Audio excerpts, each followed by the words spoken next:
All right, ladies and gentlemen, we are live on the YouTubes. We're live. So give me 1 second. We're going to go live on Twitch as well. And we should be streaming on Twitch. Hopefully. Hopefully. There we go. I have full intention of doing this stream today. Pushing forward. Let me see. Is it going? Is it going? Is it going? It says it's going. It's taking a second here. What's happening? Click here to reload player. Twitch is harassing me. I'm going to try and get this up and running on the Discord here. So we're going to share this clip. So how are we all doing today? I know my camera's not on, but I'm going to turn it on in just 1 second. Let's get a discussion going. Today is a discussion day, folks. We're going to be playing. I already kind of went through my map previously and found some locations to kind of like, squeak out a few more shrines. So we have some stuff we're going to be doing. And if you're here just to check out the Let's Play aspect of the game, obviously just pay attention. We'll be going through and doing some shrines and seeing how to, I think a couple of them are like shrine quests where we actually have to unlock the shrine to get in. So they may end up being blessings, but some of them are not. Some of them are going to actually be like shrines. Whatever shrine means. Twitch is giving me some static. There we go. Twitch is finally up and running. Let's share it. Copy to the clipboard. Oops. Oh my lord, what did I just do? I'm like, let's look at the net code. No. And Breath of the Wild on Twitch. Let's get it going. Let's get it going. Everyone's like, yeah, I know, let's get it going. So let's pull that there, get that there. Awesome. And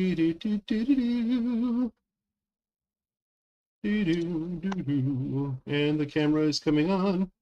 Thrusty's, oh, good morning, Thrusty. Oh my goodness, good morning.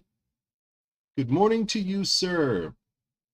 Thank you, by the way, everyone who is also interested in fighting games. Check out Thrusty Zol. You can follow his name through the chat and check out his page that way. Sub there. I know he's not really pushing a big YouTube thing. He's mostly on Twitch. He has a much bigger following on Twitch. But that also means that, hey, give the guy some help and some love on YouTube as well. I have a very small following on both. So check me out there. I am trying to grow. I am getting back into fighting games officially. So definitely jump on board. Let's get me growing, guys. Let's get me growing. I'm really enjoying streaming. I'm really enjoying doing all this. I'm enjoying working in the gaming space, like having a part-time job, helping to sell and price games and all that kind of stuff, and then also sell, doing this is a lot of fun. It's been a big growing experience for me. In the fighting games, if you really want to like grow as an individual, fighting games are really good at teaching you a lot about yourself and your own hangups and your own issues.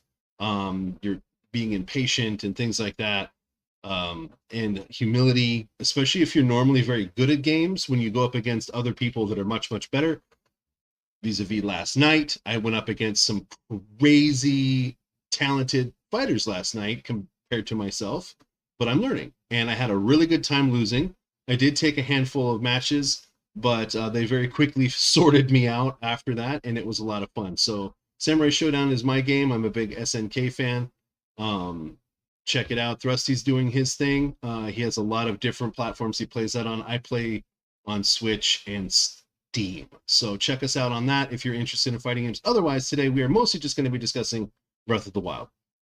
I think this is an important discussion. As I said in the description, Tears of the Kingdom is on its way. We officially have a name. We officially have a date. and there has been a huge discussion popping back up because it's an old discussion, but it's coming back now. Is Breath of the Wild actually a real Zelda game? It keeps popping up, and I get frustrated. Those of you know, I clutch my pearls very quickly over this. It gets my dander up, as it were, and I do not appreciate the negative energy slung in the direction of Breath of the Wild. So let me see here. Make sure that my microphone, okay, my microphone is kicking. Everything should be fine. So, sorry, I'm doing 2 streams at once, making sure everything is going smooth. Let us get started with our intro. Hang tight.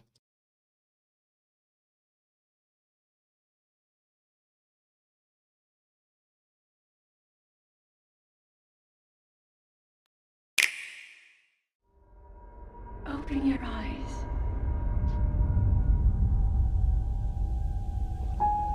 Wake up, Link. Link, you are the light.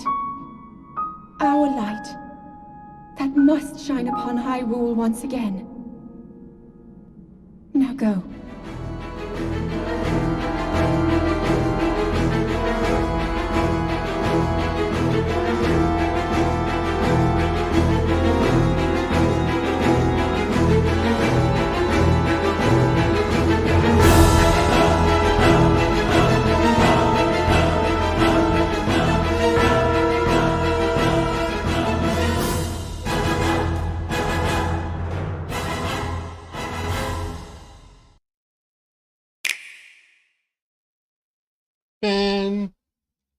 Fantastic. Love that intro. You know what, Thrusty? You should take some time, in my opinion, and this is just my opinion, you should take some time, a little bit, every day or so, and just give yourself an hour. Give yourself an hour to just wander around in Breath of the Wild. I really highly recommend it. Some guy came into the store the other day and actually bought Breath of the Wild. He's like, I don't really know anything about it. And I was just like, where's my soapbox? And I was really excited to have a chance to talk to somebody about this game. It truly is, it's like meditation for me. You know, I really enjoy the relaxation aspect of it. It's just a lot of fun. There's so much to do, and I highly recommend it. Rerum Trading, good to see you, Rerum. First like, I really appreciate it. Did you already jump off, Rerum? What happened? You were there, and now you're not. Are you still there? Did I lose you? You're like, why is this guy talking about fighting games? This said it was a Breath of the Wild stream. Now I must abandon you. We talk about a lot of stuff here, guys. We talk about a lot of different games. We do a lot of different games here. Mr. Red Snapper. Or Mr. Snapper Red. Ooh, you changed your name. Well, that's the beauty of it, Thrusty. This is a game that you should just have in your Switch case and keep your Switch in your portable case when you're out and about. And pull up, honestly, because of the nature of the Switch, you can play and then just pause and put it down. It's absolutely, it's simple. You know, you could put in 5 minutes. You could be in the middle of a shrine, just hit the home button. Sometimes some games will be like, oh, you can't pause right now. Yeah, hit the home button real fast and it'll take you to the home menu, and then you can just hit the power button and then turn it back on and you're right where you were. Like, you can be in the middle of a boss fight and that works. So it's definitely easy. Just have it in your Switch case. Also keep Sam Show in your Switch case. But then that way you kind of have it with you and you can always just kind of get in like 5-10 minutes at a time. But like if you're at night, you know, you sit down with a nice cup of tea, you know, relax. You know, my wife, like, she's a big fan of the candles, you know, drop the candles, just kind of chilling, put on some relaxing shakuhachi music, even though the music in Breath of the Wild is pretty amazing, and just chill, you know, just chill and go. And I love just getting lost. I mean, I play on stream with a purpose, but I love just getting lost in the game, even though I know where everything is. So it's kind of hard to get lost. But every now and again, I do find like a little corner that I'm like, oh, I don't recognize the spot. And it's beautiful. Anyway, so today's discussion, is Breath of the Wild actually a real Zelda game? For whatever that means. I don't really know 100% what that means, even though I have technically played just about every Zelda game that's ever been made. Okay, Mr. Red Snapper. I still might call you Mr. Red, Mr. Snapper. It's good to see you. So first of all, what do you guys think? Is it a real... I hope if I just click on your Discord, can you like the show? People in Discord, there's going to be stream. Like if you're playing Fortnite on Twitch, I can join. Wait, what?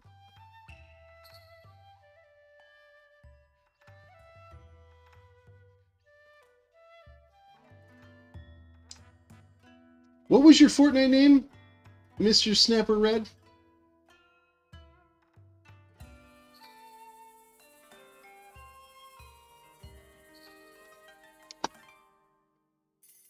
You're like, I don't know what I just said.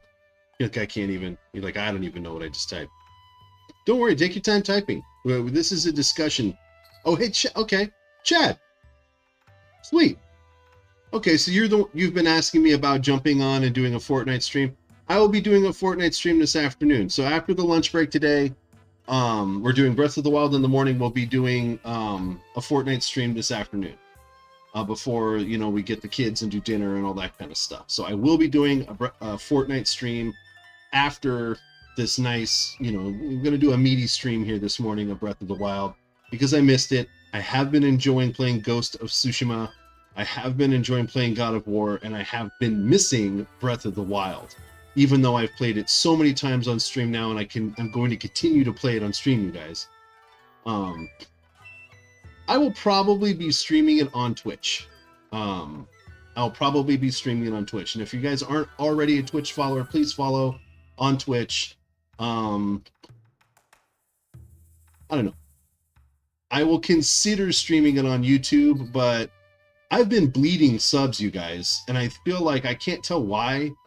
It's like I do a lot of Fortnite, and then I get a lot of private discussion complaints. Oh, you just play Fortnite now. And I'm like, no, I play a lot of other games. And then I see like 2 subs go away. And then I stop playing Fortnite, and then I see like more. It's so confusing. The sub game, it's such a grind, you guys. So I'm trying to like ignore it for the most part. But after a while, you're kind of like, the whole goal is to like get to a certain point so then I can start monetizing. And then that'll inspire me to do a lot more streaming. You know what I mean? Because it's like, hey, there's money to be made. Then I'm like, dude, let's do this. You know what I'm saying? So just continue to share with your friends. Let people know I'm trying to grow. I'm trying to push. So let's get in this here. What do you guys think? Is Breath of the Wild a real, live, actual Zelda game?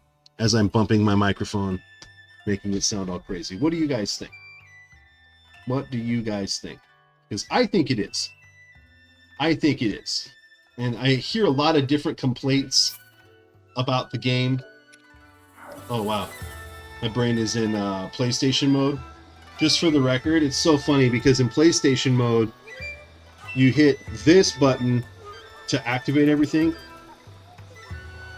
And then this button is to go back, and it's like reversed on Nintendo. So I might die fighting a choo-choo jelly or something today because my fingers have been so Ghost of Tsushima lately. What do I mean? Okay, so here's the complaint, and I'll just go ahead and play devil's advocate for like 2 seconds. They say it's not a real Zelda game because there's no real traditional dungeons. Okay, there's no real traditional dungeons. The other complaints are what? That the shrines are too similar to each other. There's no, there's no like variation in the shrines. And I call foul on both of those arguments. For example, if you look at this map is broken up into regions, right? Look at all these different regions. Gerudo, Baron, Necula. There's 1, 2, 3, 4, 5, 6, 7, 8, 9 different regions. Very similar to what?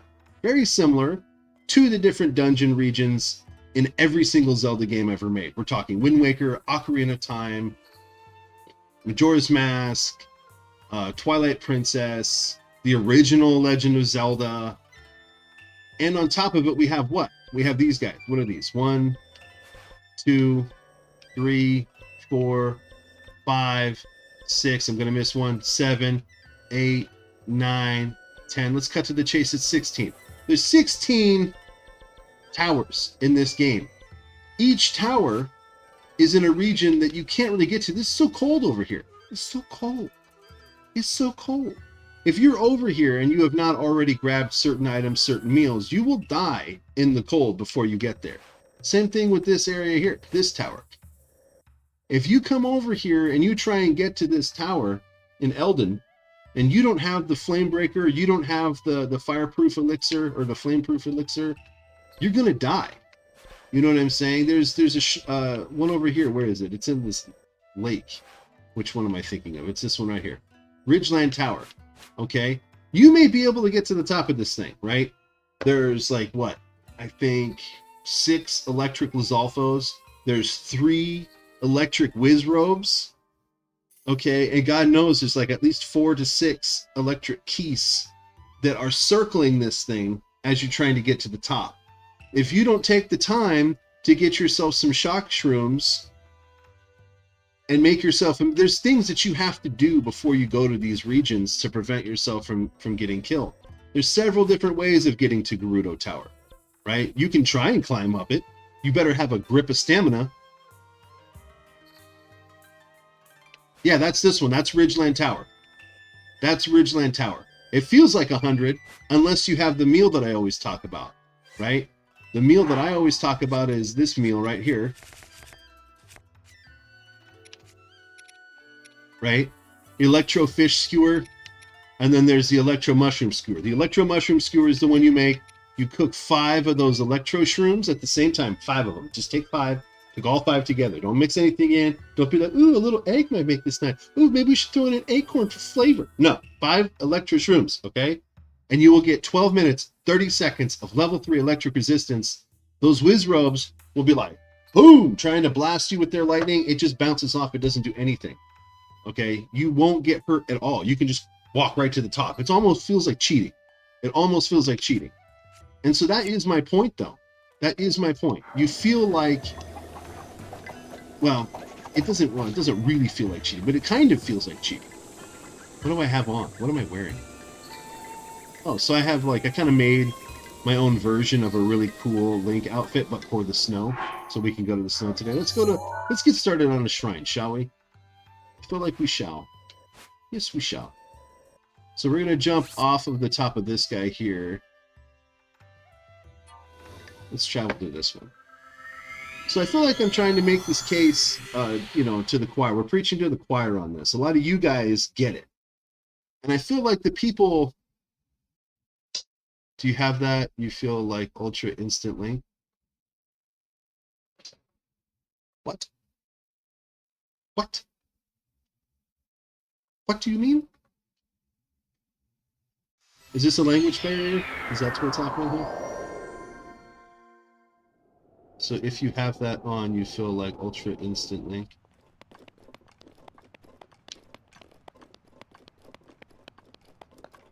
I'm always ultra instant link.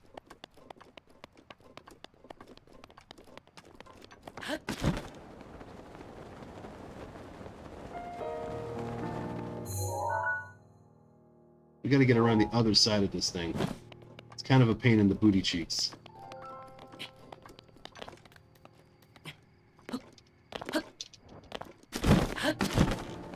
There we go.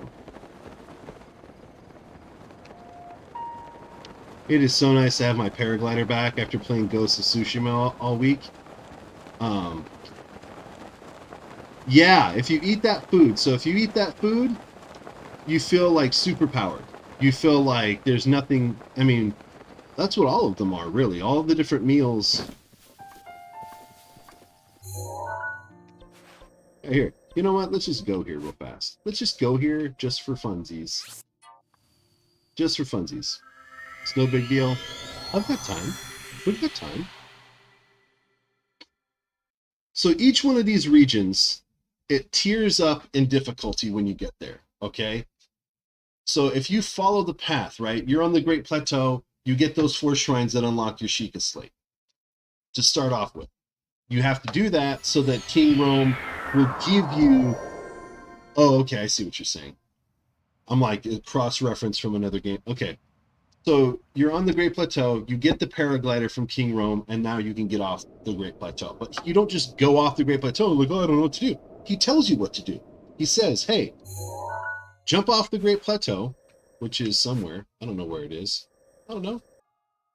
Who knows? Where is it? I always get lost. Okay, so here you are. You're on the Shrine of Resurrection. You're up here at the Temple of Time. He gives you the paraglider, and then you jump off, right? You jump off the Great Plateau, but he tells you to go across this direction between these dueling peaks. He tells you about the dueling peaks. He shows it to you. On the way, you grab this tower. Very easy tower to get to. Okay, probably the easiest one other than the one on the Great Plateau. As you go through here, it activates your Sheikah Slate ability to identify the location with an auditory cue. Hey, there's shrines nearby. There's 3 shrines in here, and then a 4th one right here. That's your first heart container before you even get over here. Then you travel up this hill. You find Hetsu. It unlocks your ability to do Korok seeds. And then you get to Crackhead Village, as I lovingly call it. Kakariko Village is where you're going to find Impa, which is where he tells you to go. And he gives you a little marker on your map. Even though you haven't unlocked this area yet, he gives you that marker. Go to Kakariko Village, and what does she tell you to do?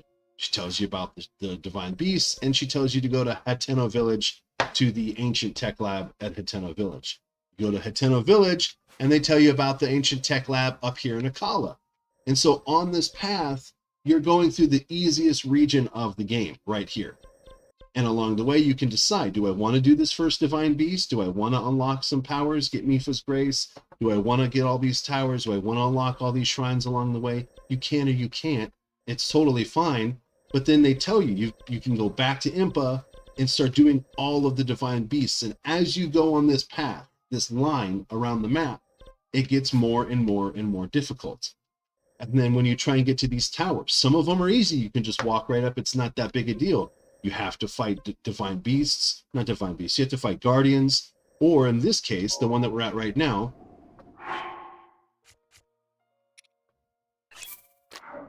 you have to fight these guys. Right? Now, I'm not wearing Majora's Mask. I can put on Majora's Mask right now, because the electric, the Lizalfos will attack me right now, and I'm just going to be hanging out. Alright, so they did see me.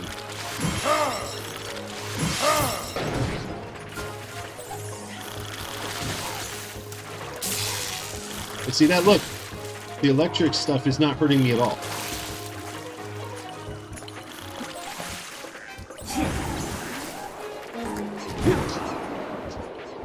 The electric stuff is not hurting me at all.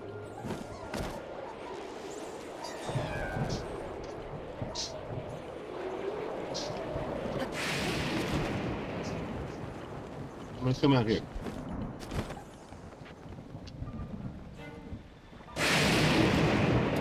There we go. They went back to Sentry Mode. So now they'll see me, but they're not going to particularly attack me. See that? Look. The electro balls, they're just attacking me. They're just attacking me. Nothing is happening. It doesn't hurt at all. You can literally just go right in. They don't hurt you. Nothing. Nothing. 2 of them. They're just wailing on me.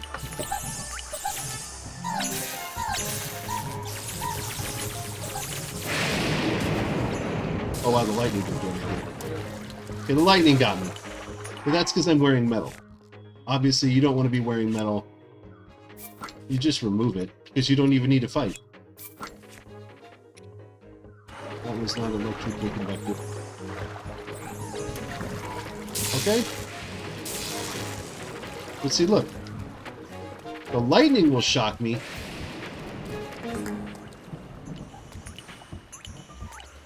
But these guys, you don't have to worry about. They're just throwing it at me, man. They're letting it go. Nothing. So you can just find a path, go straight to the tower, mind your stamina, and just trek all the way up. It's no big thing. And that is the beauty of doing this way. I mean, it really is amazing. Let's go back up where we were. Gotta be careful when you're jumping off the Divine Beast area. So, same thing with all the other regions, though. Each region has its own issues. You know what I mean? And you just have to be aware of that. And to say that's like, oh, you just walk in, it's no big deal. I'm like, I feel like a lot of those people haven't actually played this game. And I was kind of hoping that I would be, and this is a little bit baity with the title of my stream today, to see if I can bait one of these people who's a naysayer about this game to come out. Like, please come in and try and challenge the fact that this is a real Zelda game. Like, please. Like, I really want to hear a legitimate concern or a legitimate argument against it. Because so far, the only things that I've ever seen is they're not real dungeons, even though each one of these regions is the same as one of those dungeons, right? You get into a cave, and then what? In order to get through a door in this one room, what do I have to do? Oh, I have to go and walk over here and pick up this object, and while I'm being attacked, walk to the other side of the room. So timing is a thing. You have to have good timing, you know, or you have to have patience to not like rush or whatever, but you're basically just walking an object from one place to the next. And that's literally it. And it's like, oh, now you have the key. Now you can open the door. And you're like, okay. And I'm not saying it's not fun. I'm just saying it's literally the same thing as this. You have to go into these shrines and you have to be patient and you have to have good timing. And some of them are really, really hard. But for the most part, the issue is not the controls. And I feel like a lot of the older Zelda games, the controls not being super awesome is what made the level difficult. Because otherwise it's like aim here. And I'm like, well, if I aim here, I go to here. And if I aim here, I go here. I can't aim in between these two spots. And so you have to like back up to a certain point in the room and then you can do it. And it's like, so the difficulty is in the controls, not necessarily in the actual challenge itself. And that's kind of the point that I've been trying to make for a long time, that with Breath of the Wild, the challenges are the challenge, not necessarily the controls. Oh, look, a fox. We should follow it to a shrine. I've been playing a lot of Ghost of Tsushima, guys. Let's go and land on this Mr. Buck. Calm down. Calm down. Man, I wish I could stable this buck. You should totally do that. I'm telling you right now, it's so much easier to do when you know how to cook. Cooking is probably one of the most important aspects of this game, and don't listen to the game devs because they lied to you. They're like, oh, cook an egg, cook some saffron, make real meals. I'm like, no, don't do that. You get 5 of whatever item that you need. 5 hardy things. It makes the super amazing hardy meal. 5 electro things. It makes a super high-powered electro resistance meal. The razor shrooms are for fighting power. Iron shrooms are for defensive power. You want to just cook 5 of them. The only time you cook something that's not one of those items is if you get a shard of Farosh's horn. You get a shard of Farosh's horn, it's supercharged. That's the electric dragon that jumps out of the lake and jumps out of the waterfalls in the Faron area. And I wish I could save him. My wife and I keep marveling at how amazingly beautiful the game of Ghost of Tsushima is, but like just being here right now, it kind of reminds me of how absolutely impressive Breath of the Wild is, because it's not like made to be photorealistic, but it's still like just absolutely overwhelmingly beautiful. What an amazing place. My dog is tap dancing currently, so if you hear that craziness in the background, it's because he's an aspiring tap dancer. He watched a Shirley Temple movie last night, and he's just all about it now, I guess. He's inspired. He's got those happy feet. Or he's just itching himself. I don't know. It's one or the other. I don't know which one's more likely. Well, I'm glad I gave you a tip, Mr. Red Snapper, or Mr. Snapper Red.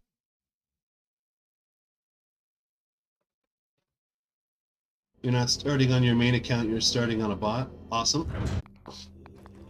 This is not an actual blessing shrine, as we call them, where you just walk in and pick up your check. This is an actual, you gotta work for it a little bit shrine, which is nice. So, ancient trifecta. This is a good one. This is a good one. So the thing in this room is you spin the center of the room, or you spin the platform by moving these guys.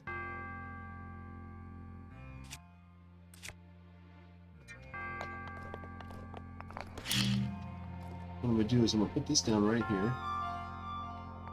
You think my mic broke?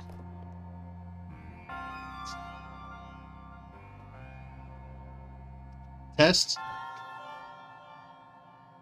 I can hear myself. My monitor says I'm working just fine. Let me check. Test. Nope, I'm spiking right up into the top of the yellow, the bottom of the red. Let me check. What about on Twitch? Where are you watching? I'm sorry I missed your message, Thrusty. You're absolutely right. As long as you do what you love for a living, you never work a day in your life. And it's true. But I will say this, Thrusty. I'm an older guy now. And kind of in the late 30s, right before I got to my 40s, I had this revelation that sometimes when you do what you love for a living, it can very quickly make you not love that thing anymore. And you have to find a way to get back to that love again. And I did photography for a long time, decades, and loved it. But the people I worked for made it kind of crappy. So just keep that in mind too. You want to have a good balance to make sure that you also take some time for fun, which is why I suggest that I know you like playing on stream and you want to do that for a living. I love you for it, man, because you're just like me. We're the same person, basically, in that. But I also take some time to play just with me and my wife. I know that sounds funny, but my wife and I like to play games together still. It has nothing to do with streaming. We do it just because we love to play. And you have to have some playtime where it's just for you. It's just me wanting to play, just like playing on a 3DS or playing, you know, whatever. It's really, really helpful to keep that creative energy for like, well, no, I don't want to just do this mission today. You know, but that's what the stream expected. So, well, I guess I got to do what the stream expects or whatever. You almost feel like you're working for the stream. You want to have your own time. So anyway, just throwing that out there. Looks like the microphone's working fine. Everything is working fine for me. So I don't know what's wrong. Homie, I'm very sorry. Let me see here. So what I'm going to do is I'm going to throw this. Yep.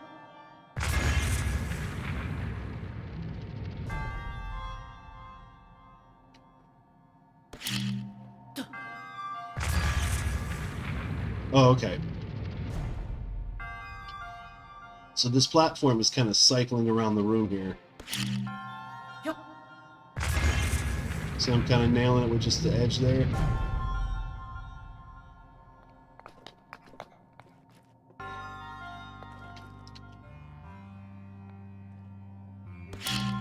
There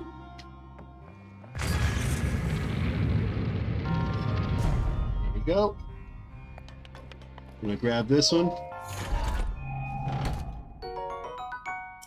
Thunderblade.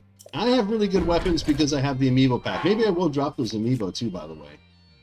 Yeah, I don't need that thing. I have pretty amazing weapons. They're kind of a big deal. Probably helps if I activate a bit. Crazy Legs! Good morning, Crazy Legs. Just so you know, Mr. Legs, I will be playing some Fortnite this afternoon. I'm hoping I can maybe convince Ducky to like acknowledge my existence again. I miss Ducky. I haven't played with her forever. Like, is it my face? Is it that I'm super bossy and pushy? Probably is. I feel like it's probably more likely. Everyone's like, bro. I don't want to do that. We just want to get killed. We want to run headlong into danger.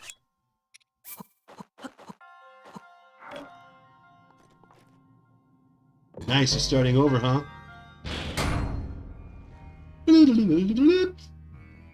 Alright, wood is cheap, guys. You can go chop down some trees or use bombs to do it. And so now, what you do is you switch back to that square bomb. See that bomb over there? And here we go. Didn't even need to use that thing with magnesis, we're all set. We walked right in.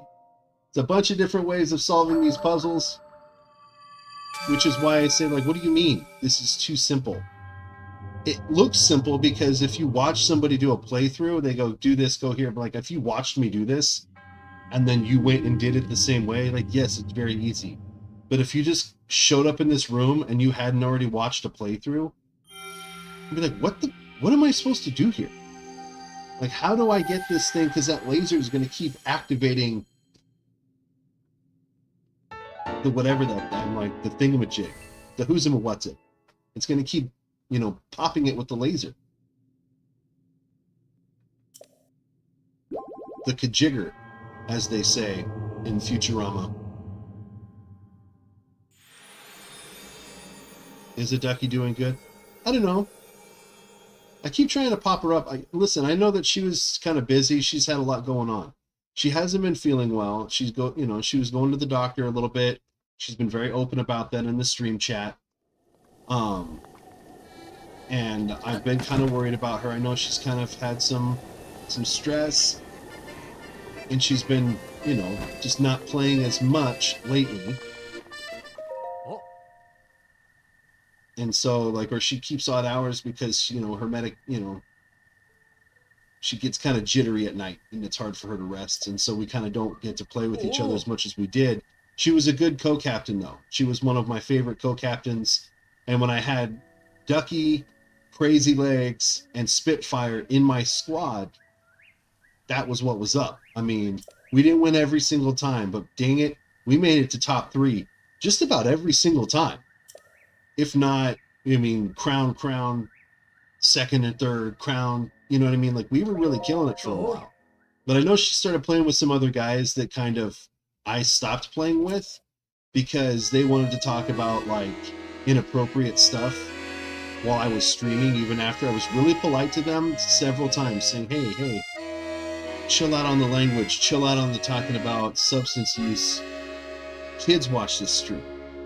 And they're like, oh, okay, all right, no, sorry. And then they would just continue. And I'm like, bro, okay, I can't play with you then. You know what I mean? And then everyone gets mad at me like I'm some kind of jerk or something because I'm trying to be moderately kid-friendly unless I'm doing a late-night stream. Like I said, if I'm doing a late-night stream, I make that private or unlisted, so the only way you can find it is if you have the link from the Discord. And at that point, that's on you. You know what I mean? But the ones that are just public streams, I want them to be kid-friendly. And sometimes we team up with kids. And so the conversation needs to remain pretty mellow. And so I know that kind of made some people judge me harshly, that I didn't want to just subject the stream to ramp. Because it's like if it starts up and people start talking about, drugs and using a lot of foul language, I have to then take that stream that I intended on being public and make it not public now. Which just sucks. I don't want to do that. And it's not fair to me. So let's go over here. Let's travel to this shrine. Let's do the next shrine. But we have nothing but love for Ducky here. We hope that she's doing well. I hope she's feeling okay. Just like Legs, man. I hope you're doing good, Crazy Legs. And I hope Spitfire's doing well. I got to play with Spitfire last week, I think it was. It was really nice to get to play with Spitfire again. It'd been a little bit. Pardon me. It'd been a little too long. Oh my god. I forgot this was that shrine. I wish there was a way I could legitimately fight this woman. Nobody cares about your flowers, lady. What's up, Magda?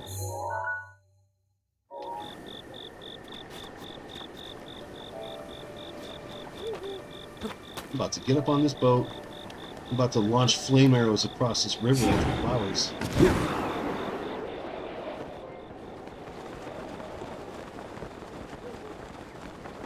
Nobody likes you, Magda. You and Rivali should go off and just go to Starbucks and get each other a coffee and just be right to each other all day long. It's the same guys. Look, a fox. Hey, buddy. Are you leading me to a shrine? I would like to get a charm of not caring about Magda's flowers.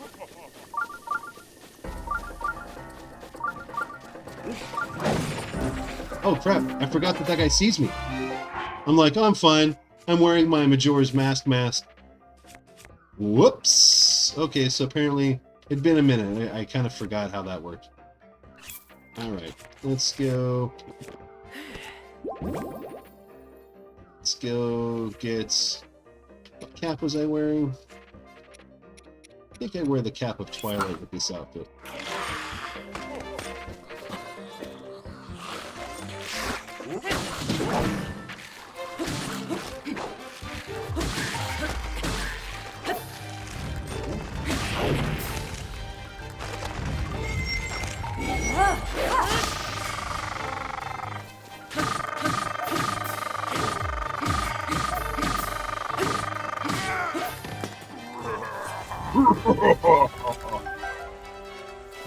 Sweet. Wait, how do I call my horse? Snap that button. Ooh, it's Fury! Hey, Fury! Oh my god, I missed you! Hey, I can pet my horse again! Yay! Been so sad. You can't pet your horse in Ghost of Tsushima. So basically, right there, Breath of the Wild 1, Ghost 0. But you can pet the foxes in Ghost of Tsushima. So I guess it's tied up. I don't know. It's kind of a tough call. I like petting the foxes in Ghost. Yeah, it's pretty sweet. They really like it too. Now maybe in the sequel game they'll let us give them a little treat. We pick up a little fox treat. Like, here you go, buddy. Here's the little nibbles for you.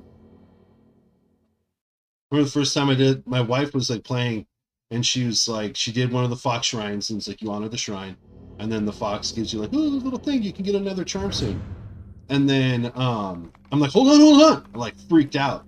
She's like, what? I'm like, pet the fox. She's like, oh my god. She's like, well, what do you get for petting the fox? I'm like, I don't know. He's a good boy. I don't know what you get. That's not the point. It's not about what he does for me. You know what I'm saying? He's a good boy. You give him love. That's what's up. Alright, let's see what's in the chest here. So hopefully you're available, Chad, or Mr. Death Bullet.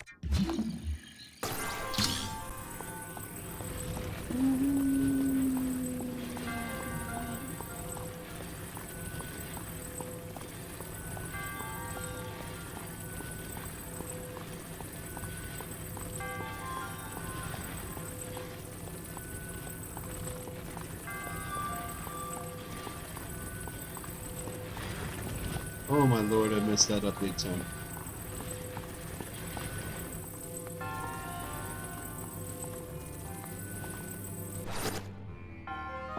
Alright, here we go.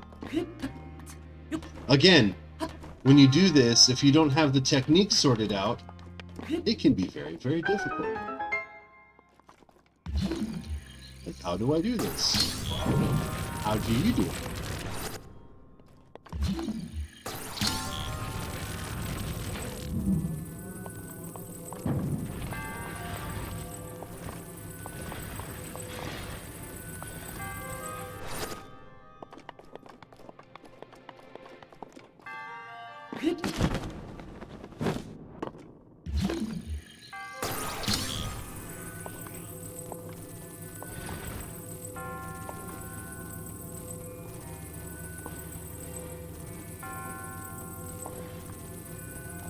Just kind of shimmy. Just a little shimmy. Oh, not too fast, not too fast. Come on, Link.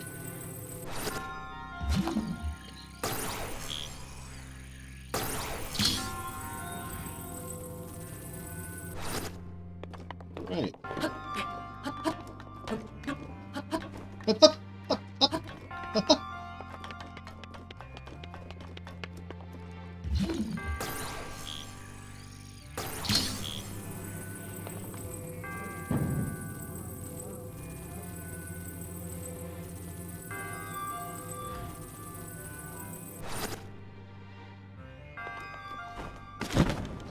Whoops.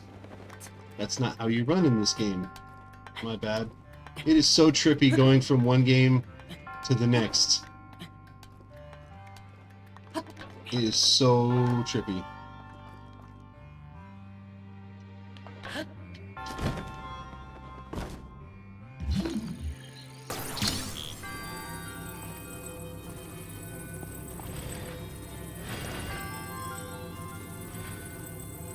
Oh no! Oh no, look out, falling everything. Death is coming for me here. I guess I can get that a little bit closer to where I want it then now. I was trying to be all sneaky about it, but I guess I didn't do it right.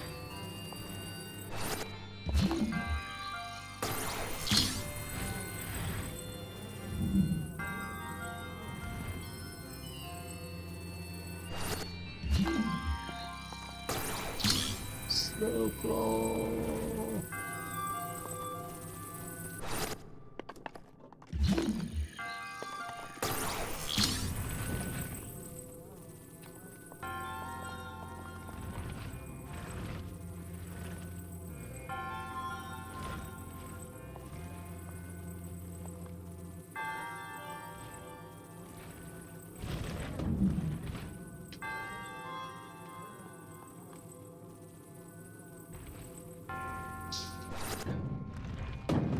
That didn't work.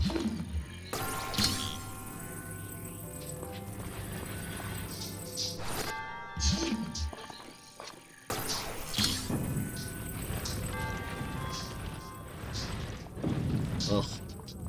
What a mess.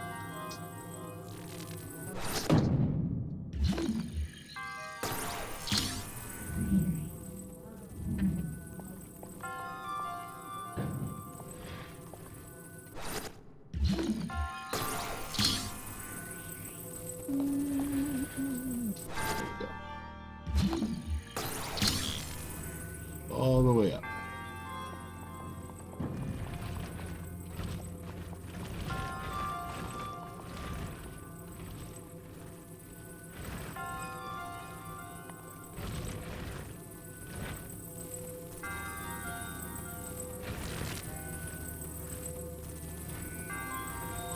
Well, I wasn't saying that. I'm just saying that there was several people that were in the group that I know she was playing with, that I stopped playing with specifically for that reason. And I don't know if that's because now that I'm not playing with those people that that's the problem. Because I don't want her to not play with people just because I do. I think that's totally stupid. I would never do that. I'm just saying, like, oh, she's already playing with some other squad. I don't want to mess with that. And I don't want to try and invite myself into the squad. I stopped playing with those specific people for a reason. You know what I'm saying? I don't know what the sixth word is, and you don't need to type it here. You can type whatever you think that is in the Discord. Again, kid-friendly guys. I don't even want to talk about that much anymore. I just wanted to point out that's why I was saying I miss Ducky, and I really hope that that has nothing to do with it. Because she's really good. She's a good teammate, especially. I mean, in Fortnite, she's a killer, man. You guys know Crazy Legs knows what I'm talking about. He knows what I'm talking about. She's a killer. So is Spitfire. As much as we give Spitfire a hard time for being an insane person, he like walks around with like 20 heals that he doesn't use. He's always got like 20 heals, and then he'll have like a gray pistol. And we're like, what are you doing? He said, oh, you just said make sure you get a weapon. Is like, now ready to roll. And he knows that we love giving him a hard time over. I feel like he started doing it on purpose just because he liked seeing me get all like crazy irritated. But it didn't matter though, because Spitfire was a killer teammate. He was always right there when you needed him. He took care of business.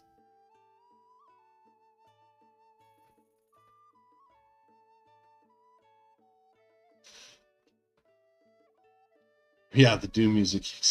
That's funny. Ooh, Doom. You mentioned the D word. I could play me some Doom right now. That's for sure. I love me some Doom. Ooh, I haven't done this one yet. I don't know that I want to do that one. right now. Like, I don't think I want to do that one. It's so hurt to hear. I like this outfit. This outfit is actually growing on me. It's not my favorite, but so far it seems pretty versatile because I can wear it in cold climates and it still looks pretty good in the regular green areas too. The warm doublet, which is green, the Twilight Princess cap, and then the, what do they call it? I don't know, the cold weather breeches. What are those?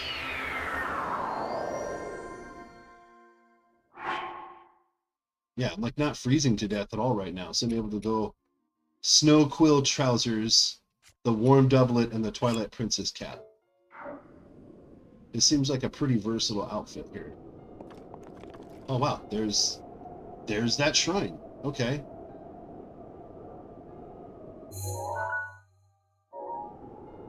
And there's another one I think in the side of the mountains over here, so I think I'm gonna try and jump over to that one first. That's right. He does take care of business. Unless it's time for him to like go, he's like, hold on guys.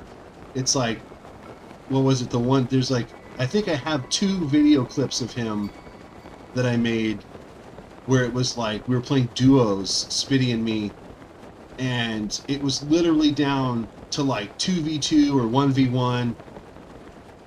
And he's like, hold on a minute. I gotta take my medication. I'm like, bro, what kind of medication are you taking that like 4 minutes is going to be a problem? But I will say this. I respect the fact that the man keeps to his schedule. It's pretty awesome. It's just crazy because like out of nowhere, I'll be like, bro, and he'll just be like AFK. And I'm like, come on! Oh my god, the storm is coming! Like, you got to get in a car before you do that. Like, get in a car, then I can drive you away. You know, it's like, oh my god. I remember, I think Crazy Legs and I were playing a trio with him one time, and he did that, and he was like standing on a car, and we kept hitting him with the car to like knock him out of the circle of death. We kept just launching. And we're like, oh my god, when is he coming back? It was hilarious. And it totally worked. He came back, he's like, oh, we moved. I'm like, yeah. We've been frantically trying to hit you with this car because you were going to die. I was like, oh. It was like, right? It was over by where the gas station used to be. I forget what the name of that area is. But, like I said, anyone who's interested, I will be playing probably on Twitch this afternoon. We'll be playing Fortnite. You know, I'm looking for my team. I'm hoping my team is there. If nothing else, you know, playing with Legs, playing with Chad would be great. You guys are freaking awesome teammates too, so no worries. I needed a little bit of a break from playing with, you know, new people while I kind of sorted out like, what am I really doing here? You know, should I really be playing Fortnite as much as I play, or should I really be focusing on some of these other games, more adventure style games? And so, you know, and like, are people just upsetting me? Should I be just calming down? Like, I needed some self-reflection. Everybody does from time to time. You know, it's like I took a couple of weeks.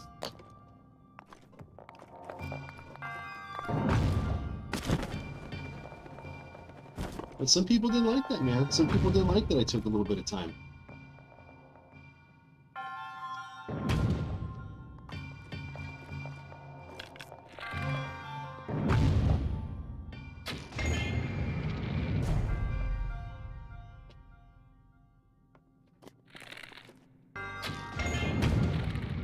Oh dear.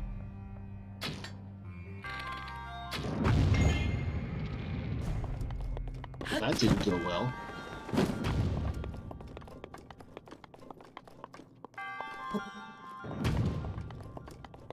Your Bobby Dorito 75 on PC? That is such a random... You guys gotta like... You gotta have something similar. Because I'm telling you, you're gonna like friend request me and you're gonna get all irritated with me because I'm gonna be like, who the heck is this now? Just like when people have a different name on the Discord. And then like, you're like, oh no, I'm this guy in here. And I'm like, wait, who are you now? I'm like, I get so confused.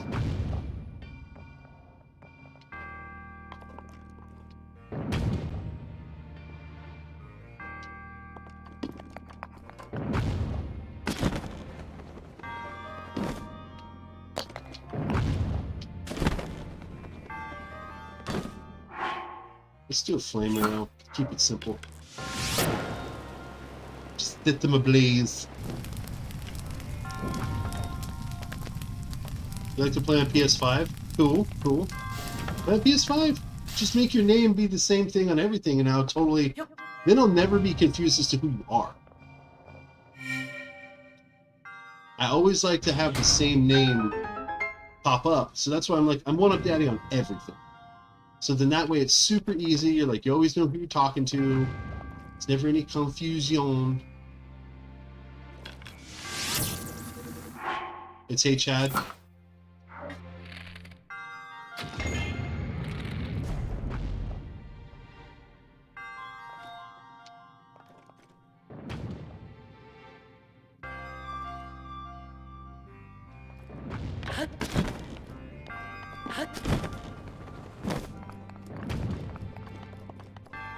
Even Crazy Legs, he does, what is it? Crazy Art. It's Crazy Art 420. But it's Crazy Art.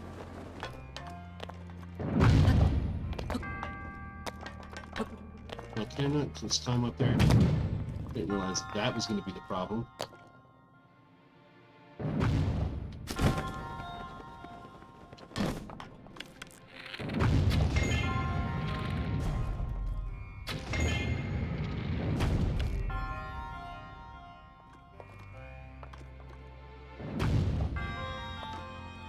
He's an enthusiast. I just like to pretend he's the 420th crazy artist.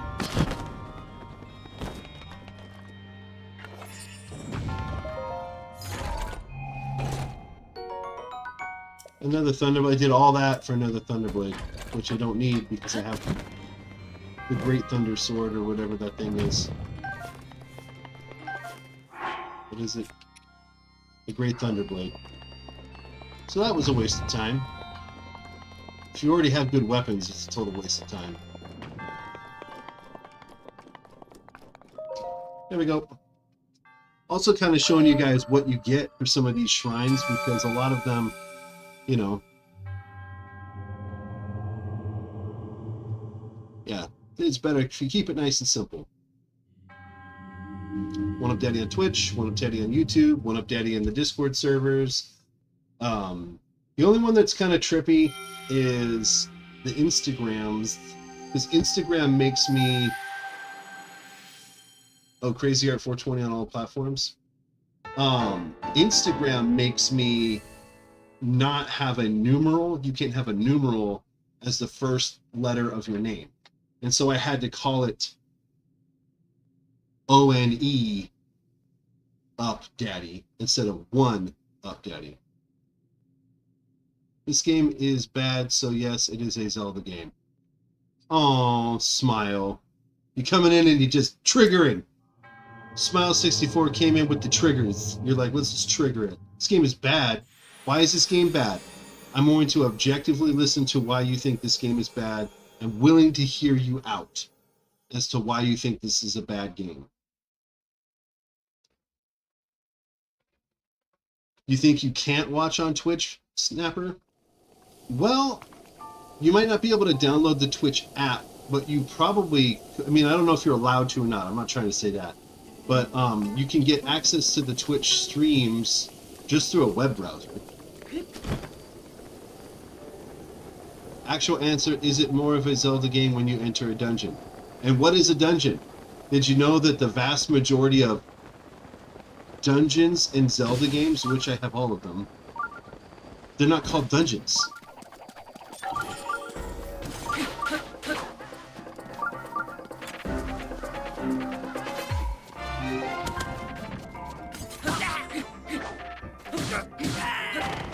They're called caves, they're called temples, they're called all kinds of things other than dungeons. And what do they have in them? 8 to 10 at the most rooms, right? I have 8 to 10 rooms. Each one of them is blocked by a very simple puzzle. Some of them are a little complicated. Some of them are. I'll give you that. Some of these are complicated though too. Like straight talk. Some of these are tough. getting all 120 shrines, like you gotta move around. You gotta actually like work to get a couple of these shrines, or you have some strategy. You have to plan ahead. You don't just like walk in and then pick up your chip, as I like to say. Ooh.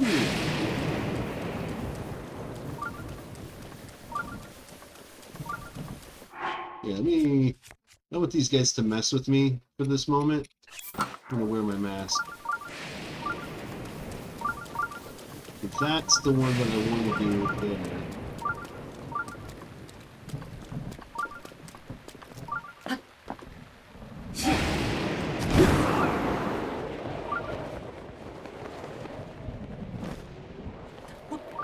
Woo!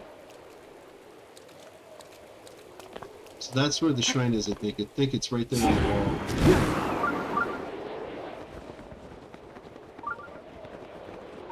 Because it's raining, I can't just... Oh wait, maybe I can use my bomb arrow. Let me try it. Sweet. There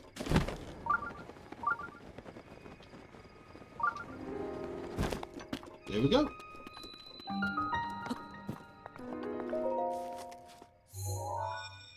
Just because I make it look easy, guys, doesn't mean it is easy when it's your first time doing it. You know what I mean? It's very easy to get off track very quickly in these shrines and then be like, what do I do? And this being like my 11th playthrough, it's like my brain is like, oh, I know what to do here. So... Oh wow, is this a blessing? Nice. So this one is easy. You just walk in and pick up your check. Really not a lot of these. It's a bad example, I'm sorry. Some of them are very difficult though. And some of them are super easy. But that's the same in like what? Every Zelda game. Think about the first Legend of Zelda. The very first one. Very tough game to beat. Okay, Ganon is a pain in the butt. Right? That's for real. But the first like 5 dungeons in the original Legend of Zelda, they're super easy.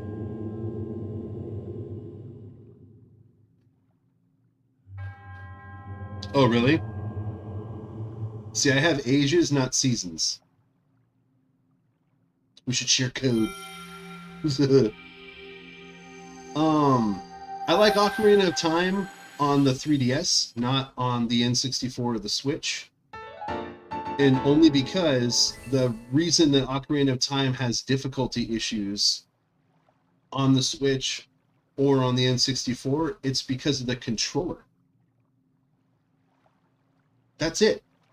It's so the controls are not great, so that's what makes the game difficult. It's not actually the game itself, because I play through and have 0 issues with the game on the 3DS. And it has aim assist, it has better menu system, because you have that lower half of the screen for like extra slots. You're not constantly going back and forth in your start menu to like okay, I need to reassign this to this button. Okay, now I need to reassign this to this button. It gets so tedious and it gets annoying after a while, especially in some areas where you have to like, oh, pause, switch, do your thing, pause, switch, it's like that becomes the actual mechanic of the game that's difficult. But when the controls are great, it's super, well, it's not easy, it's just, then it is the difficulty of the actual game and the actual puzzles themselves that you're struggling with, not fumbling over the controller. And it's kind of the same thing, it's illustrated in Skyward Sword, because my wife and I tried to play it on the Wii, and we're like burning out our forearms, like doing the different directional slashes. We're like, oh my god, this is like crazy. We got done with the first dungeon, and like the forearms, we're like, oh my god, like our arms hurt. And then you play it on the Switch, and it's just like way easier. And then it becomes down to, okay, now I need to do these puzzles. And then you just are focused on doing the puzzles and the story, not how crazy hard the mechanics of actually wielding the controller is.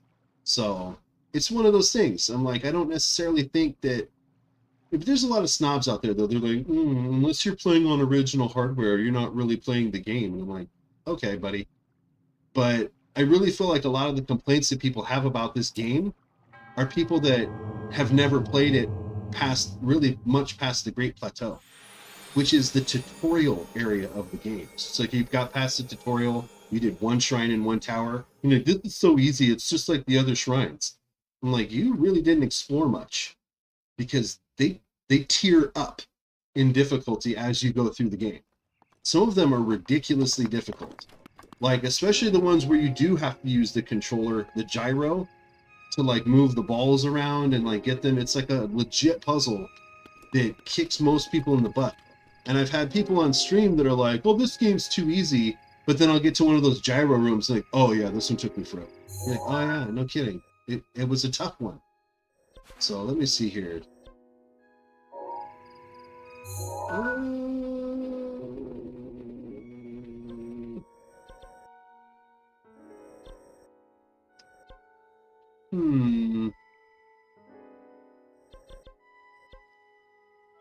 I guess I could do that. What do I have in my weapons cache? I do have 2 of these ancient shields. Like, secretly, I kind of wanted to wait.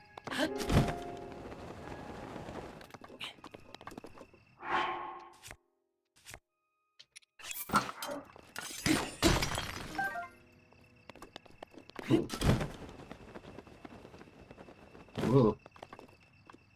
Thought there was one there. How many of these do I have left? 3 left?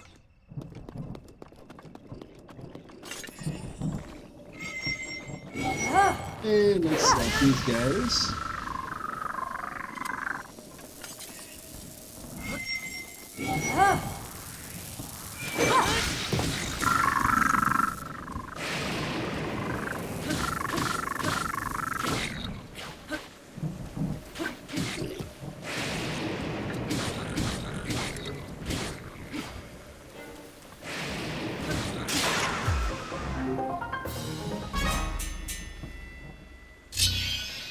Wait, what now?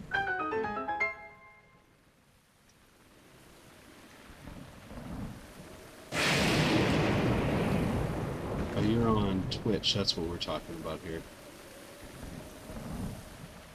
Number of games with the original hardware as an actual element are so rare. Games like Dance Dance Revolution, Guitar Hero, of course you need, of course, yeah. Proper peripherals. The World Ends With You, sure. Having that touchpad is a big one. I only have it on the DS. I don't have that for the Switch.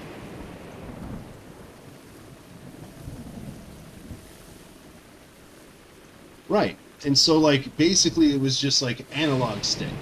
You know what I mean? And that was one of the reasons I was really sad that DK64 did not come to the 3DS. My wife and I played it with a different controller than the N64 controller. Loved the game. Just wish that swapping between characters was easier, inventory management was easier, stuff like that, and then the game would have totally, I would have had no issues with it. But then, like, the controls were just, you know, on the original, just such a pain in the butt. The fact that you had to have that little RAM expansion pack for your N64, it's like $55 now. You sell them at the game store. $55. That's a ridiculous amount of money just to be able to play that, you know, what, that and Majora's Mask. So, I don't know. But some people, I feel like they don't actually know why they hate on something. They just hate on it because they're in the forums, and in the forums everybody hates on it, so they feel like they're obligated to hate on it too. Otherwise, they're not part of the group. You know, and I'm like, bro, if you really played this game, like, really, like, I get it, some people don't have the patience, or some people really need linear games. I get that.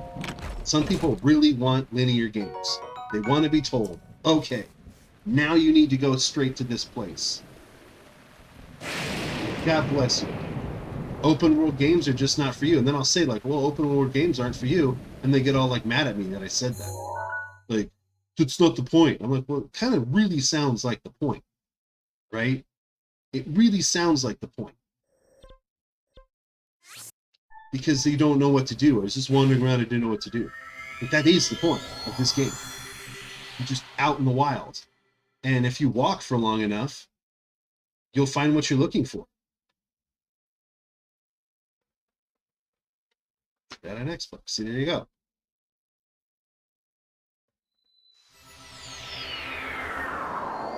Get my cat back on here. Oh, I'm not freezing to death. See, this is actually, like I said, this is a really good outfit. I really like this. 2 warm items is usually all you need.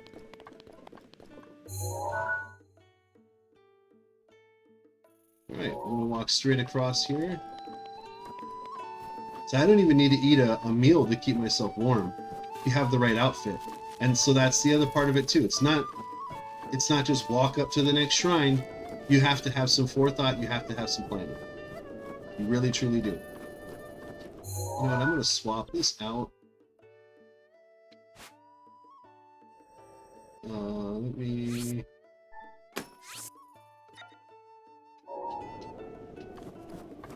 There we go. There we go. So we're gonna do the... I was originally gonna wait and do this one at the end. And have this be the last dungeon that I did.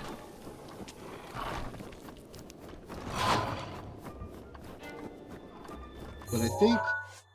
Where are we at here?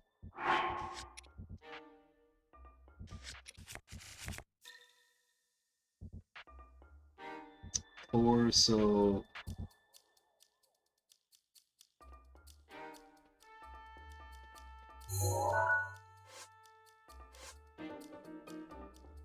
Doesn't say.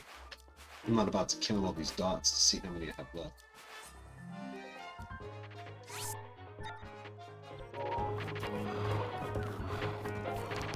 Let's roll. Let's just roll. Let's just run for our lives, shall we?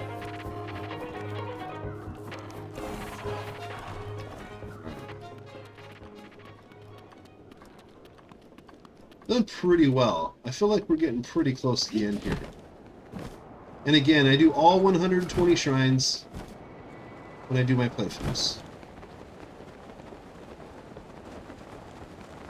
Because you need to do all 120 shrines. There's a Korok seed right there.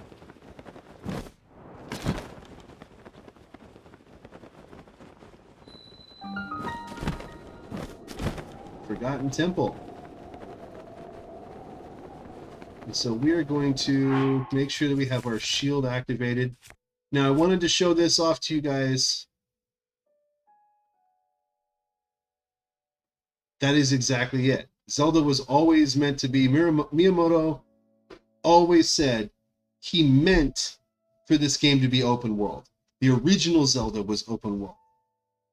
There was definitely you going to get certain items before you can move forward. It was always a thing, but that's why I'm making the point it's also a thing here. You have to make sure you have the right outfits, the right meal combinations. Otherwise, you'll just die trying to get to the next shrine or get to the next tower or whatever. You know, you'll just die. I mean, but you can go straight to Ganon, I guess, after you get off the Great Plateau, and you better pick up a bunch of really good weapons on the way because the hit points for it, you know, stinks. There's definitely issues. I am not saying this is a complete without flaw game. I don't like the weapon system in this game. I don't like how few hits you get before the weapon breaks. Now you can plan ahead the way I did and make sure that the weapons that you have at all times are super killer. You get the weapons that work for you. I like one-handed weapons, so it allows me to hold the shield at the same time. I make sure that I have super powerful bows all the time, except for this one, obviously, that I have equipped right now. Because the other one broke, this just happened to be lying on the ground, I picked it up. Make sure that you have plenty of arrows. But no glitching, no cheating to have this many arrows. I have over 660 arrows of just the regular arrow. I have nearly 100 of all the other good ones. You don't need to cheat. You don't need to glitch. You don't need to do any of that. And you can be fully equipped. The super most awesomest shields that you can just get. You know what I mean? And then you make sure that you have the right tools for the right job. Right? That's true. You have infinite bombs. And you can get them plussed up to where they recharge faster. You have your champion abilities. You can get them, and then they did give you DLC so you can have them recharge faster. It's a pretty impressive game. Here, let's get this guy. So this is why I get this shield here. Oh, hold on. I still have Doom's protections. Rivali's Gale is now ready.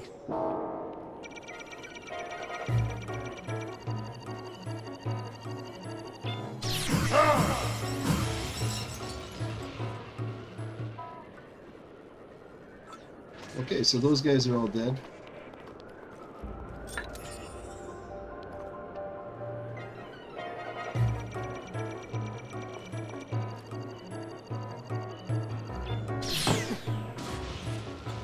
You just take it. Super easy. No parrying necessary. And now all these guys are dead.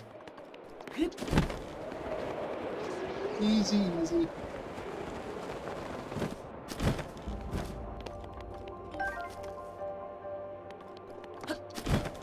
Sounds like the dragon's outside. Yep. Whoops. People have issues with the stamina. You just need endure carrots, guys.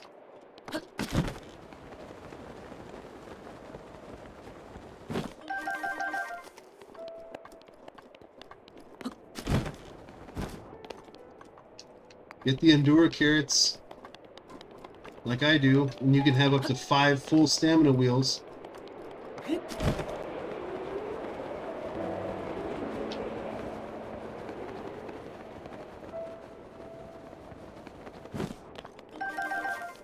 And you pretty much never run out of stamina, unless of course you're trying to do something in the rain.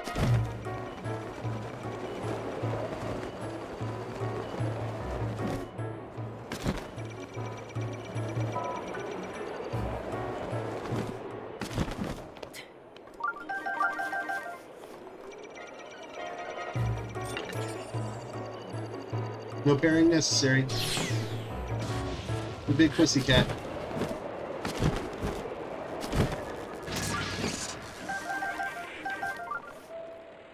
Easy peasy. No reason to be afraid of this room, guys. You just need to stop and pick up a couple items, that's all. Just need 1,000 rupees. What is it? A giant ancient core, which you get from completing several of the other shrines.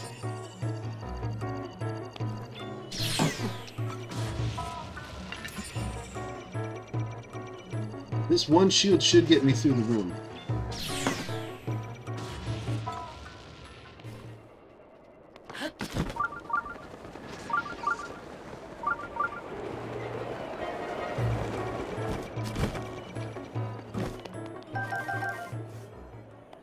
If not, it'll just barely not get me through.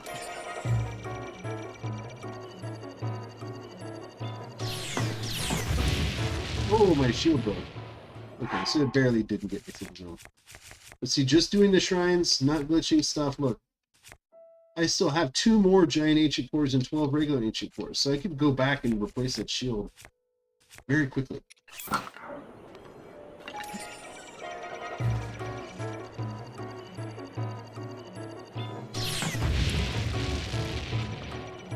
Oh.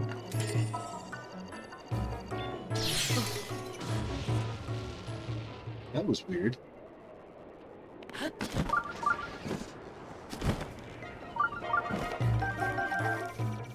How bizarre was that?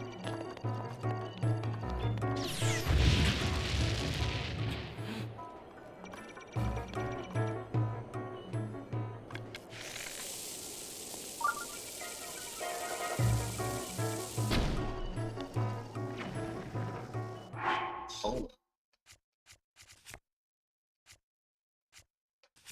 Let's see. That's weird. I must have used that shield before and didn't realize it.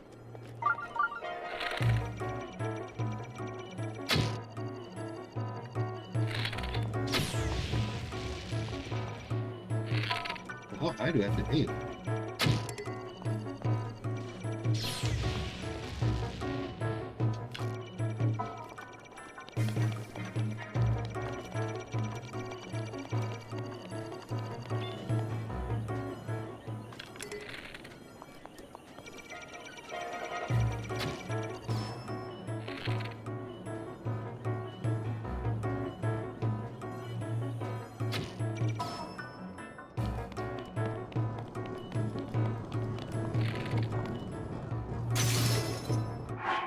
Good lord. He can't see me.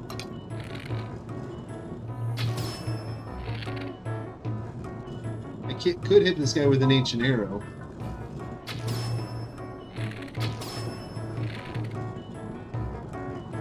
Just stay patient. They're not creepy crawlies, so you just stay patient.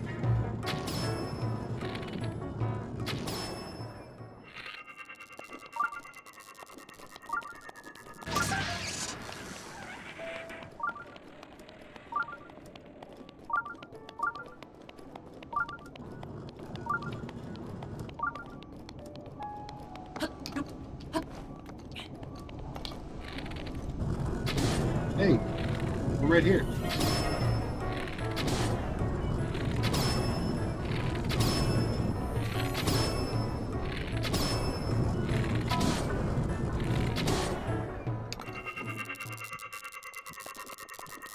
There we go.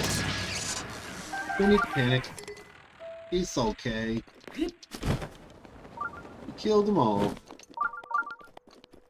Made it all the way through. Didn't even have to have my sword activated. So this is where you end up having to come to when you beat all 120 shrines. Your special outfit will be waiting right here at the base of this statue. Which is pretty cool, but no big deal. I'm sure there will be a blood moon before I finish all 120 shrines. So when I come here, it'll be like, oh, okay, cool. You know what I mean? I can do another crawl through there again. I definitely am going to go to Akala and pick up a couple more shields, though. Just saying. But I think, truly, legitimately, this is one of the better games that I've ever played. Only because of the sheer number of ways that you can play it. I prefer to play it where you beat all 120 shrines. Sometimes I like to do all of the side quests too, with one exception. I really don't care about the Korok seeds. Once you get past, hey, what's up? Once you get past, at 461 Korok seeds, there is no purpose to getting more Korok seeds other than just you want to do it. You ate was gone because I ate lunch? I understand. I understand. It's okay. You missed it. It was awesome. I embarrassed myself for just a moment. But we lived. We survived. And there is something hidden in this area that I'm going to grab just to show you guys where it is for the sake of stream. Right? You guys write in such like broken English sometimes, or broken where like when I'm reading it, I'm like trying to pay attention to the game, and then I'm like what? like, what did you just say? Like, okay. I'm like, that one was easy. I totally got you on that one. Or you're like referencing another game, and so my brain is like, I'm all on Zelda right now, and so I'm like, wait, what? Like, oh, okay, you're referencing something. My bad. My wife would be all like, you're not getting my jokes. I'm like, I'm sorry. It's like, I hate you. Not really. But really, get my jokes or I'll kill you.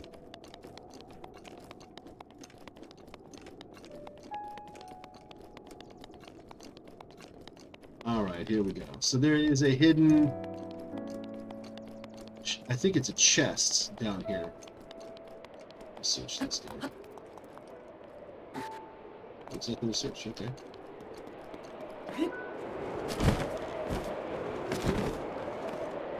Here. Ta-da! A giant, ancient core. Speak of the devil. We were just talking about needing these to get the shield that I was using to not die in here. Actually, here, let me... This...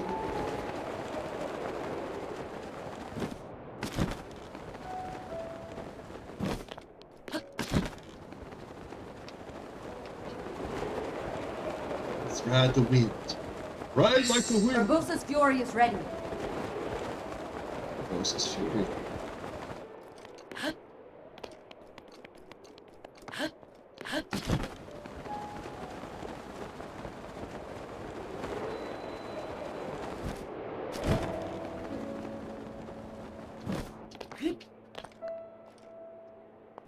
Nice.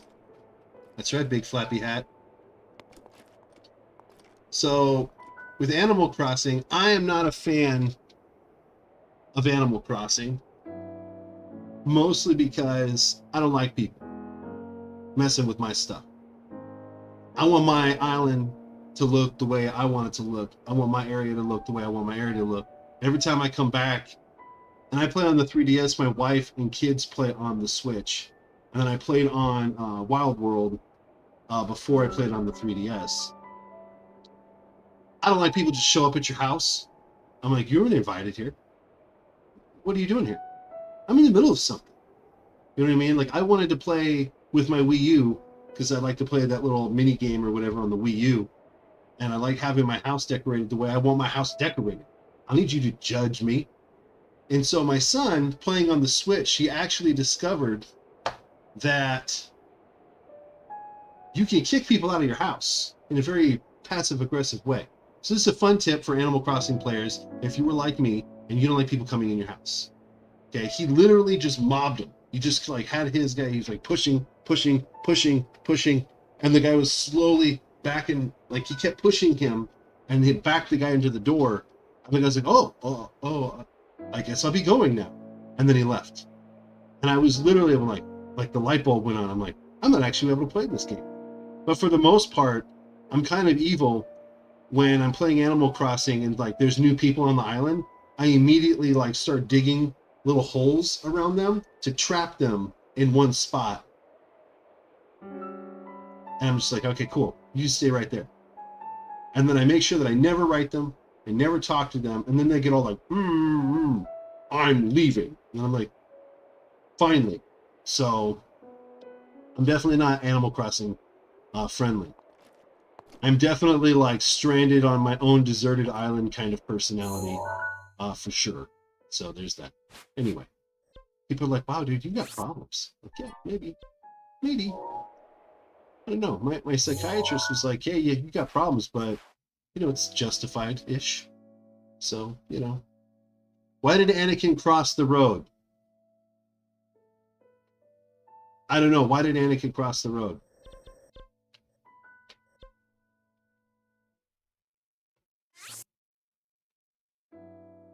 I'm assuming you meant to write Anakin spelled the way it was in Anakin like Darth Vader. Spoiler alert, Anakin. To get to the dark side. Very good. I thought there was going to be some like high ground twist, but that's good.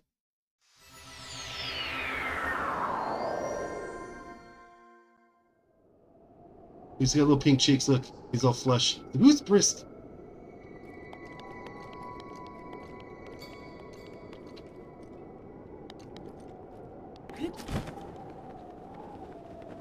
All right.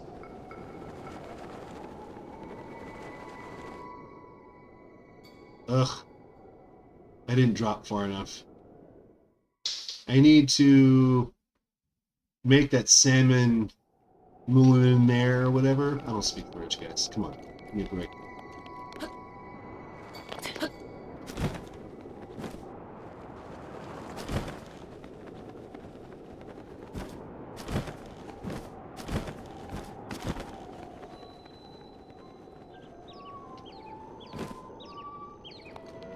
Hello. Whoa!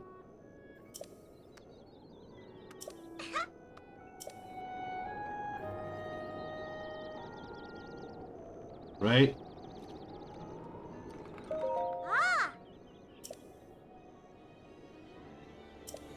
Nice.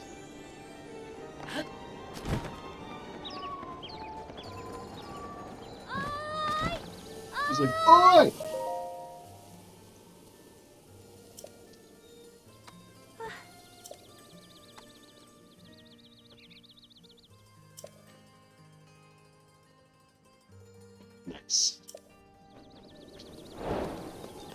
find Keel.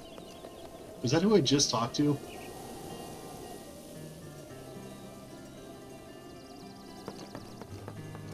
Like, seriously, was that who I just talked to?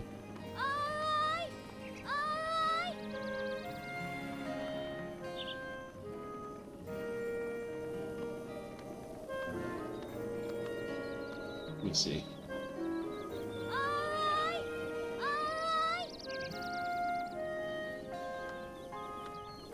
What's happening?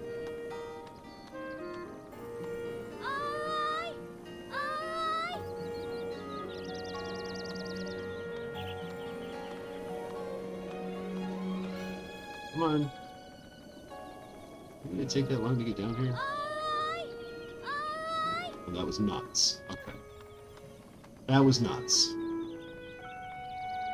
So it was not Keel. Oh man.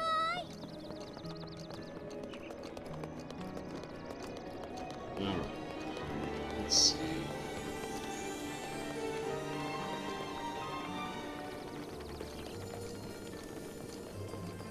Yes, it's 10:30 right now, my time. What's up, Tua? Yeah, 10:30 my time right now. And so, like I said, I will be taking a break sometime soon. I live in Virginia. Nice. The great state of Virginia.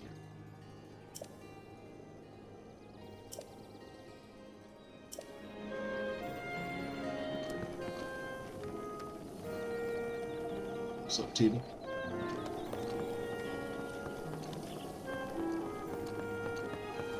Yeah, I'll be taking a break in a little bit, so that way I can make myself some lunch, and then, like I said, I'll be picking back up, and we'll do some Fortnite.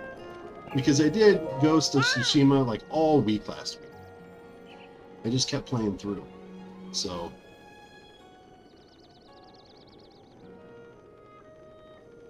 Why do you not consider it a real Zelda game? We may have already gone over this in the stream, but I don't mind hearing you out, the dude. I really don't. So I'm willing to hear you out. Let me know what are you thinking? Why would this not be considered a real Zelda game?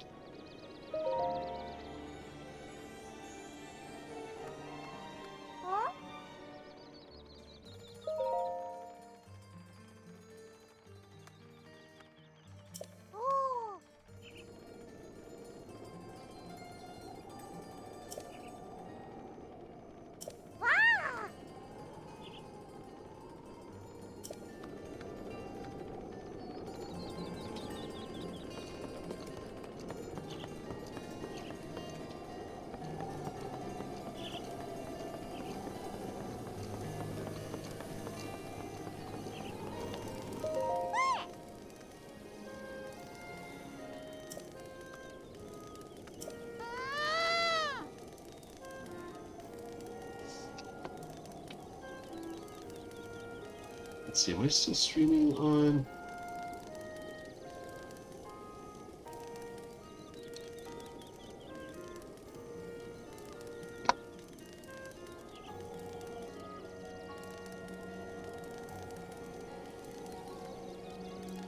So I'm streaming live now.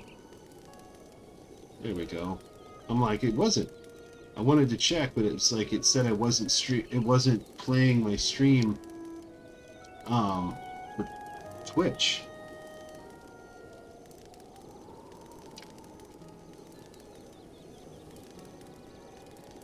Why was it? It was showing me spectating Crazy Days. It's really weird. That was really weird. Okay, well, sorry about that. I'm like, what the heck's going on? I got like an alert that it wasn't playing it. So the dude, you don't have an actual reason that you don't want to? Is it just because that's what you read other people say?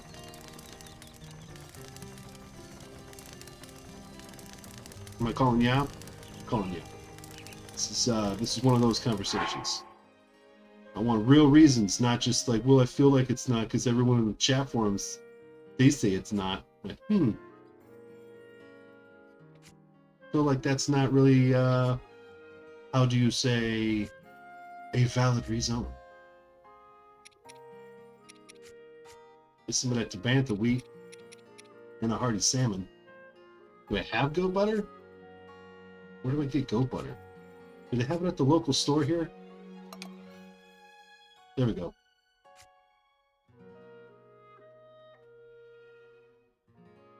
It started as an open world game. It started as an open world game with Link in it. It was always meant to be an open world game with Link in it. The original game was an open world game with Link in it.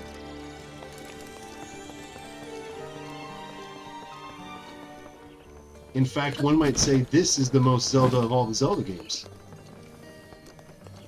Just because it's not linear, that doesn't mean anything.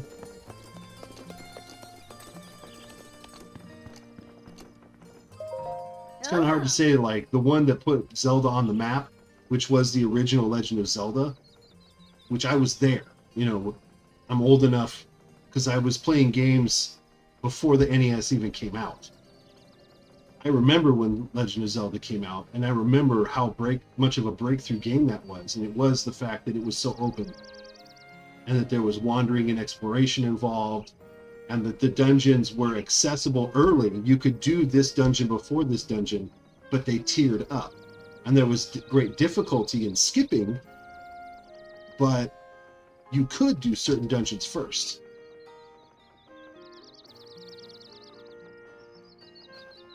It absolutely was open world, and it was not, absolutely not. I have to completely disagree with you. It was not arcade style. That's not an arcade style game. That was not a game that had game saves for a reason. I mean, yes. I mean, I did the 35th anniversary stream where you can get basically over 80% of the game beat in a very short period of time.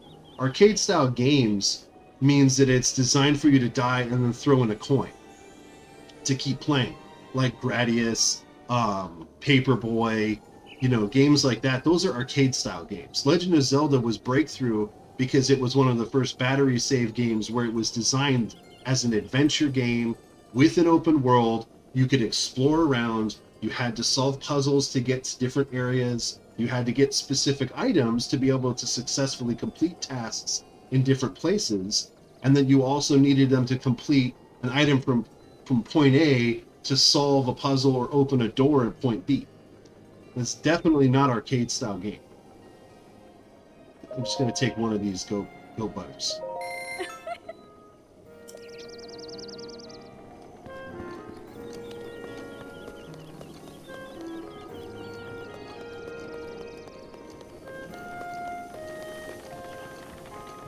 Now, I will say this. It's not linear. I agree with you on that. That point, we agree. It's definitely not a linear game. Even though it is a linear game. I said this earlier in the stream, and I'll say it again. When you get off the Great Plateau, okay, where is it? Where's the Great Plateau? I did so many of these shrines. So you have the Great Plateau. You do your tutorial area, you get your items unlocked, and then you get the glider, so you can jump off and get at the Temple of Time. Okay, then you can actually go into the open world. It's all unlocked. You can't see everything. You have to unlock it. King Rome Boss Ramos tells you you need to go past the Dueling Peaks to the main road to get up to Impa Kakariko Village. Impa then tells you head on over to Hatena Village. At Hatena Village, they tell you to go back to Impa, back to Hatena Village again, and then head on up to the Ancient Akala Tech Lab. In the Ancient Akala Tech Lab, you're passing these areas, you're passing these towers. Okay, well, Twilight Princess was linear, but honestly, Ocarina of Time was very linear too. They had the ability to explore the world, but you weren't really able to move on in the story until you specifically went and did this one thing next. Like, oh, you need to go here next. And then once you do that, okay, now that you've done that, now you can go here. In this one, you can go and do other things, but if you rush, say you just jump off the Great Plateau and you try and hit straight to this bird, right? You want to do Vah Medoh first. You just want to go straight there. But you don't stop and you don't get yourself some stuff to make warm meals. You don't stop and get enough rupees to be able to buy the outfit. it's going to be too cold. You're going to freeze to death. You're going to freeze to death. You're not going to have leveled up enough to be able to survive the region to get here. Which, if you go on the path that each person tells you, when they give you a little chunk of story, you go to the next place, they give you a little chunk of story, you go to the next place, they give you a little chunk of story. If you follow what they're telling you to do, you're getting story along the way, and you're leveling up your character. You're getting shrines, towers, opening map, and getting the items that you need, so that when you get to the next spot, you're powerful enough and you have enough resistance and enough knowledge to say, okay, I have the items that I need to make all the hearts. I have the hardy durians now because I went to Pharaon. I have the endura carrots so I can cook a 2 full stamina wheel meal there. Or I have the fish that I need to cook this meal, or whatever. I've collected enough ore along the way to be able to purchase these items that I need so that I can continue forward with the story here. I've picked up enough stuff that I can move on. I've learned that, yes, this is how you cook the highest level cold resistance meals. This is how you get past the Ridgeland Tower, because it's covered in electric keys and electric whiz robes. You know, you've learned that along the way because you've been listening to the story, not just blasting through the dialogue.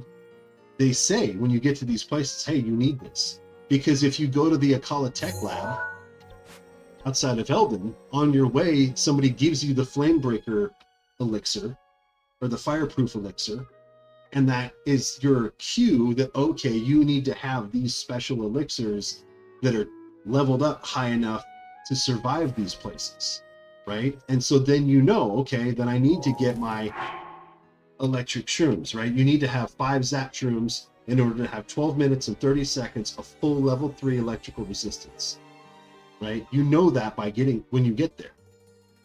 Twilight Princess, before Breath of the Wild came out, Twilight Princess was my favorite Zelda. I still love Twilight Princess. I hope Twilight Princess comes to the Switch still. I know that we kind of lost a little bit of hope. We got Tears of the Kingdom preview and the name and the date, which is what I wanted last year in February, in the 35th anniversary. I did a full stream of the original Legend of Zelda game. The whole time I'm like, come on, Nintendo, don't forget about us. They totally forgot about us. And I did a really funny, you guys want to check it out on my stream? It's a Hitler Reacts video to the non-Legend of Zelda 35th anniversary stream, because there wasn't one. And I did one of those funny Hitler Reacts videos to it. Check it out, it's really hilarious. It got copyright hit by the people that own the footage to the Hitler movie or whatever. I forget what it was called. Anyway, check it out, it's fun. I make fun of Metroid Prime people too a little bit. Because Metroid Prime 4 people, right? Let's go. All right, so back to what we were doing. We were making that salmon there. I can't pronounce anything, guys. I have what they call stupid brain. All right, here we go. So we're gonna go butter, a little bit of that Tabantha wheat, and you get one of these hearty salmons. And we're gonna cook.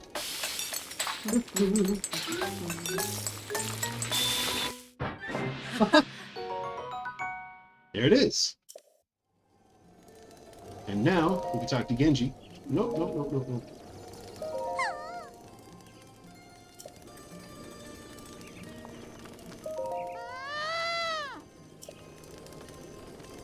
I don't understand that happening.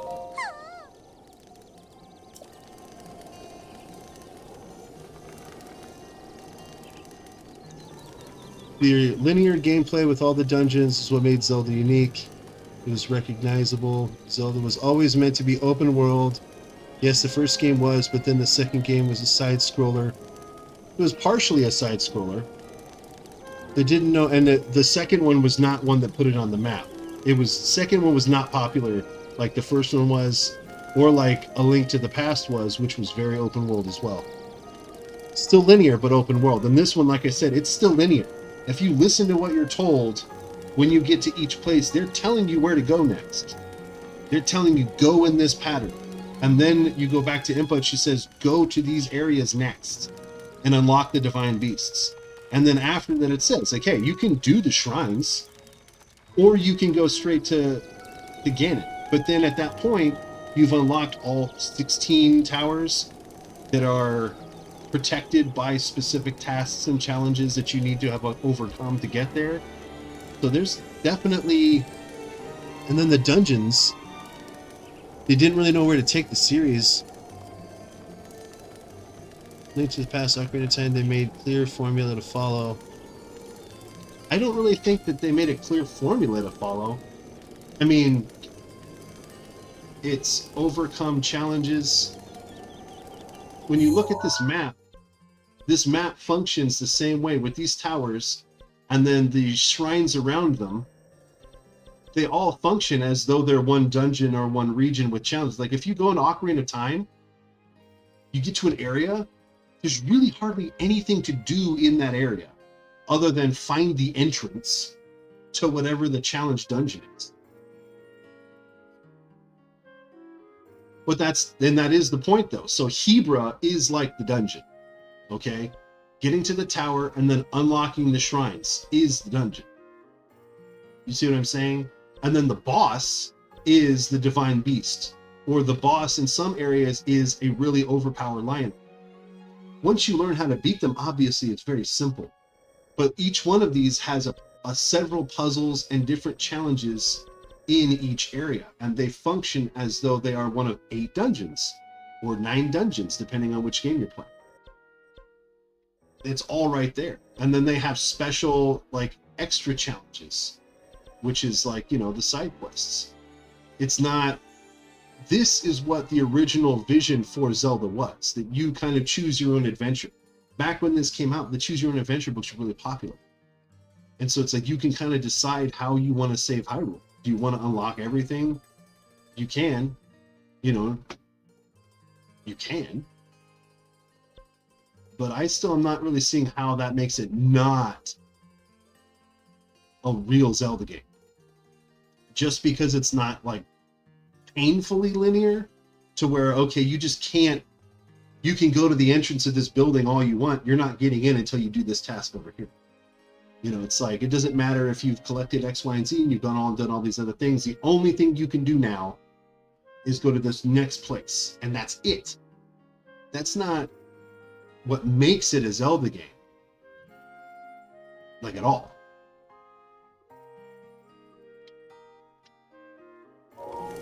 I'm confused about this. Why?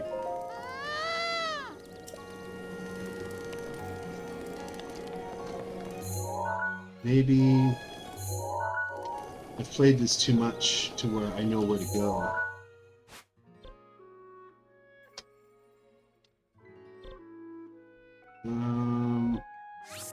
Let's travel here. I just made the salmon millionaire or whatever. So I'm kind of confused as to why they would go, you have it, let me just take it from you. I just made it, why don't you just take it? I think I have to go over there first, and then they go like, yeah, you can't do this yet. You need to go back and do that thing first. Almost linear, they might say.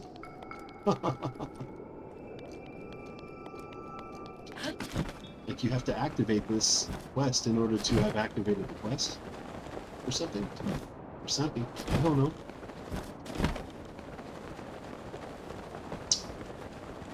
All of the reasons that you're giving the dude are valid reasons why you don't like the game. And I appreciate why if you don't like the game. That's fine. You're like, you would just then say, I prefer linear games. And then I would say, okay, I get that. Totally understand why you don't like Breath of the Wild, because it is definitely not linear. Like, painfully linear. There we go. Gotta activate this first. There we go.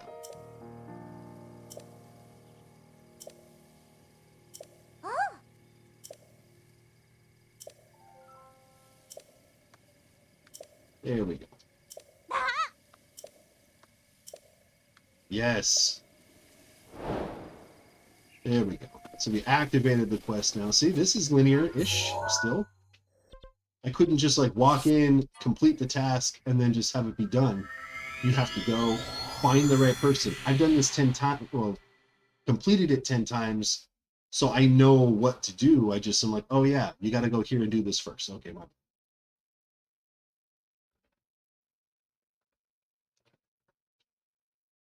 They definitely did feel a little short though, for sure. But honestly, in all of the other games like Twilight Princess, Ocarina of Time, once you know the very simple things that you need to do for each dungeon, they really don't take you very long. Like once you get like, oh, there's like a, this is the real thing that you need to do in this dungeon. It's super simple, and you can just basically walk right through it.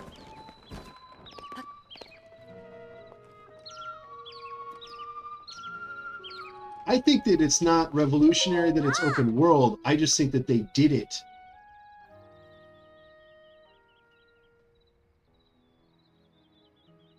No. Not that it's like, oh, it's so original being an open world game. I never said that. But what I'm saying is that the way that they did it and they integrated all the different challenges and they're like geographically and temperate zone based challenges, like you have to do certain things and get certain items in the fire and Elden, where it's like super hot. And then in the Hebrew area where we are now, you have to have cold weather gear. You have to have gotten certain items. That's what makes them special, because it is unique. It's not just, oh, fight this bad guy and fight this cluster of bad guys and now you're there. It's like you had more than just to fight Bobkins and Macablins and Moblins or whatever to get. You had to do more than that just to get to the spot. So I'm just saying, I appreciate you hey dude, I appreciate you taking the time, man. And definitely come back. Come back, make your case. I stream this game all the time. I stream other games, Ghosts, God of War, all other games too. This is not the only game I play, so come back, dude. We'll catch you later, buddy. Thank you for saying your piece. I appreciate it. Most people would just dip out. They're like, oh, it sucks, and then they go. And I'm like, well, no. Say what you mean. So that was, at least the dude had, the courage to sit and like make his case. Most people don't. Most people just hit and run, you know what I mean? And I really respect that. I disagree with what your assessment, I was gonna say. This is still over here. Oi!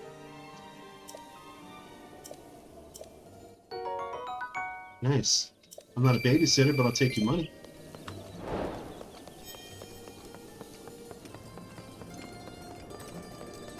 There we go.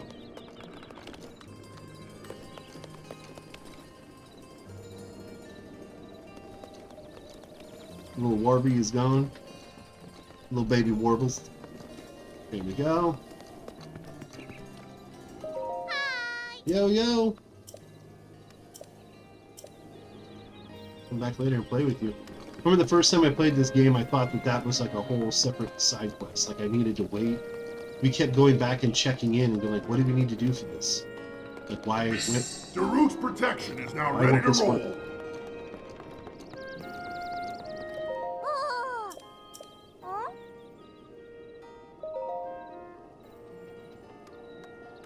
Do I need to hear this story again? Oh, we already did this. Okay, we already did this.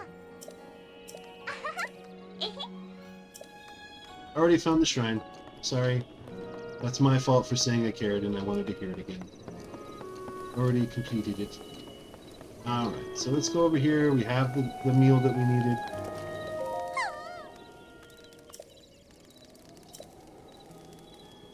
This is what I thought was going to happen, but because I hadn't activated it, it didn't happen.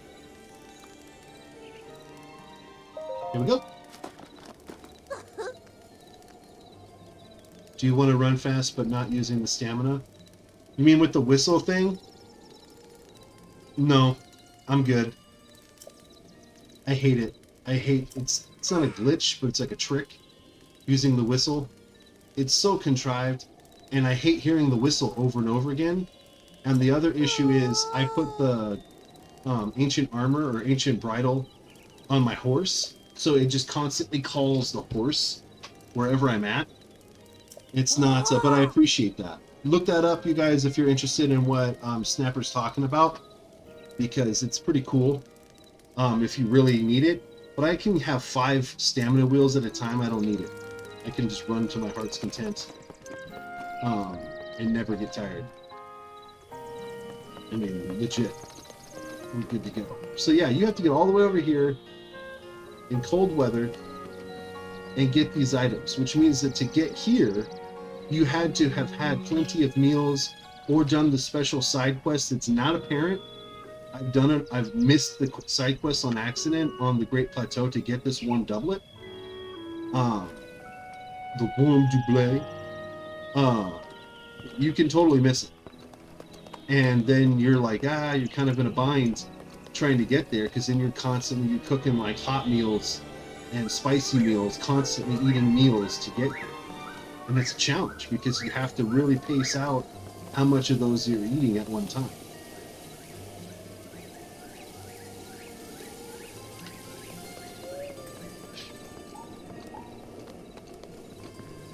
You don't need to whistle sprint. That's my point. It's literally like a quarter of the speed like it's barely faster than an actual one. It's just not. My issue with it is that it's not necessary. You don't need to do it. And to get there, how much faster? Like how much faster? Like 25% faster is not faster enough.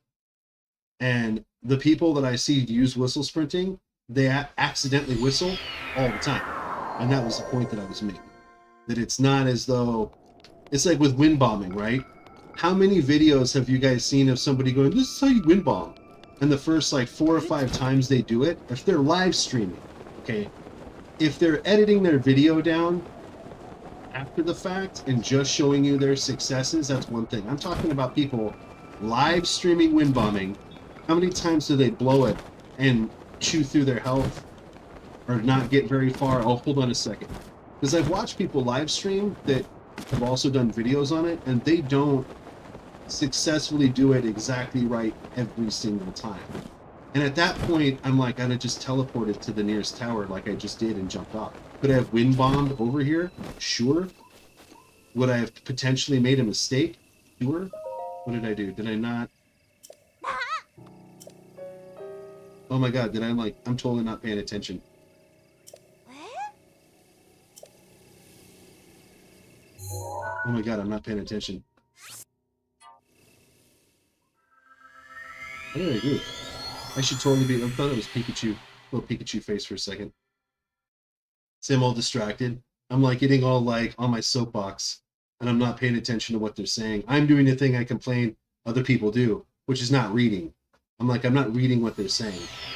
And it's messing me up. Hold on a second. Let's get back on task. Let's do this thing. Let's get this figured out here. Let's get over to the kitchen and figure out why we're not all headed over.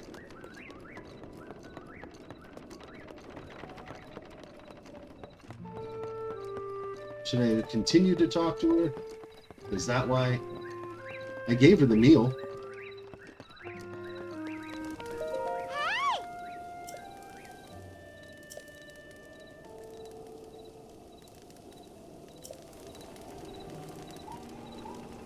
What? Can you go tell everyone that we're upset? You know where they went for groceries?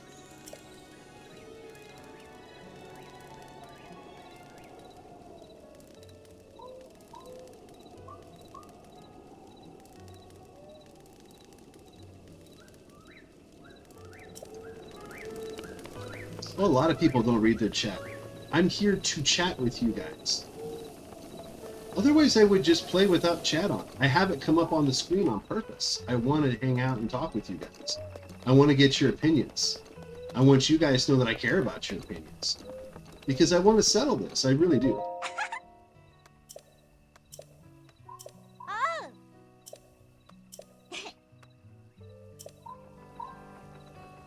Sweet. Okay. Is that it? Like, is that it now?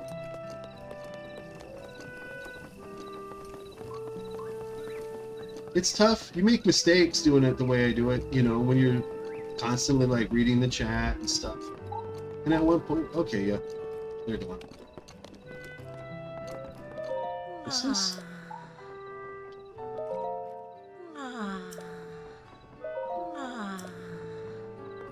Okay.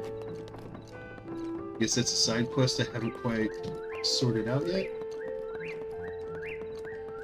Can I make it over there from here? I could if I galed up.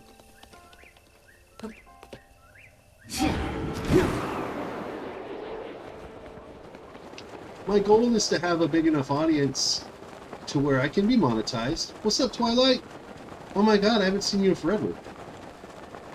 My goal is to have a big enough audience so that when the new games come out, when the new God of War Ragnarok comes out, when the new Jedi Survivor comes out, when Tears of the Kingdom come out, when the Ronin sequel or whatever to Ghost of Tsushima comes out, that I have an audience that not just is there.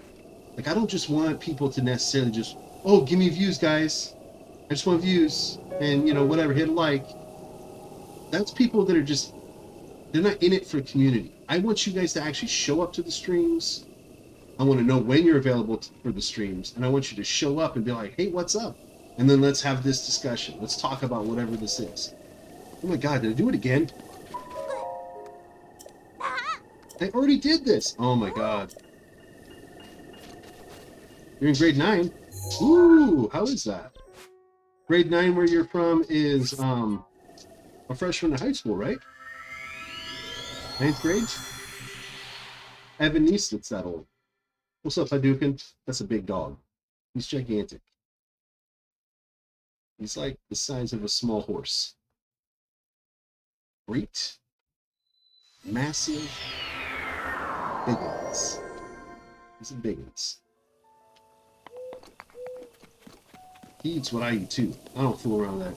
He eats kibble, but I don't eat kibble, so I'm like, I sound like a crazy person now. He also eats kibble, but for the most part, he doesn't want to eat that trash. He's like, I just want to eat your food. He's like, give me a taco? He's like, give me a taco. I want a taco. I need to go back. See, this is very old school Zelda, doing these quests. A lot of people, I think, that rip on this game don't do all of these quests. They don't do all 120 shrines. That's it. You played it on your Chromebook? Right now, he's sitting there licking a femur bone that we gave him, a beef femur bone.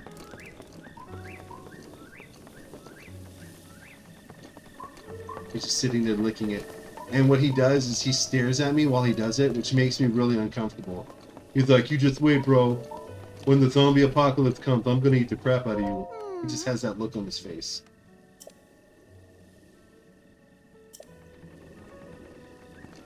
He just sits there and looks at me. He's like, yo, you're a little chubby, huh? He gives you that look, like he knows I'm a little chubby. So he's like, you're very, very plump. Like, I'm going to enjoy eating you when the time comes. Every now and then I'll catch him licking me and I'm like, what are you doing? Getting a little flavor? He's gonna eat me one day. Not really. He's such a love. He really is a love. He's like the nicest dog ever. My little kids, they like stack stuff up on his face.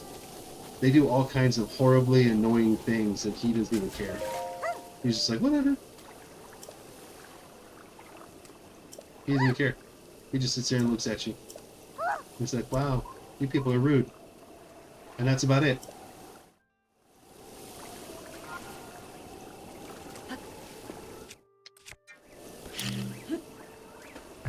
Go Crocodile Dundee fishing. You guys seen that movie? I saw that was one of my favorite movies when I was a little kid. I saw it in the theater. I thought it was awesome. He's like all fishing with dynamite.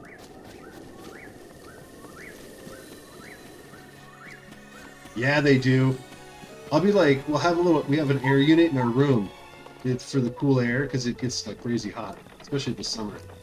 And out of nowhere, he'll be standing in front of it and he'll just, because I mean, he's like over 150 pounds. He's gigantic. He's Saint Bernard and Great Pyrenees, which are two gigantic breeds. And he comes up to I'm 6'5". He comes up to my hip. He's a big dog. And when he breathes, it's like a full-grown, like man, like freaking, it feels like he's dying. I'm like, are you dying on me, man? He's like, what? No, I'm just trying, he's thermoregulating. Okay, we're backtracking. I swear if I go over there and they're not all over there, I'm going to be very, very hard. I should probably, use my spyglass ahead of time. focus. Now they're going. Okay. I think this is the one, you guys. But again, seriously. Yeah, they are crazy, right? Some dogs are just crazy. You're just like, whoa, dude. You're nuts. But he's a sweet love. He really is, like, probably one of the biggest love dogs I've ever had in my life. I had one dog when I was, I think I had him from the age of 5 to 10, and he did get killed because he got sick. He got killed by another dog. And he got so sick he could barely stand, and then there was like an alpha situation, and then he got attacked. But he was half wolf, and this dog, he wouldn't hurt a fly. Well, that's not true. He would hurt flies, he would hurt birds, he would hurt other dogs if they messed with him. But like people, he wouldn't look at you funny at all. If you were a person, he might lick you to death. He would just sit there and lick you until you lost layers of skin. He would like rub his head on you until you felt like, oh my god, you're gonna break my hip, stop. I probably should have like zoomed in over here. I'm telling you right now, I'm getting nervous. I'm getting nervous. We've gone back and forth so many times. This is stressing me out, guys. This is stressing me out. Oh my god, they're not here. Oh my god, they are. Okay. Oh my god, I was like, oh. I don't have the thing for the wind, though. I need to get a tree. Let's see. I was like, this is bad. Worst case scenario, I know where to go to get one. If I can't just find one right away for time's sake. There it is. Korok leaf.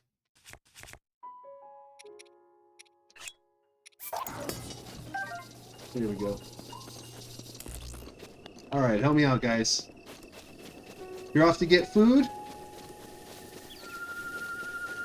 T4s? What did I miss? I'm an old guy. What does that mean? I'm sorry. I'll catch you later.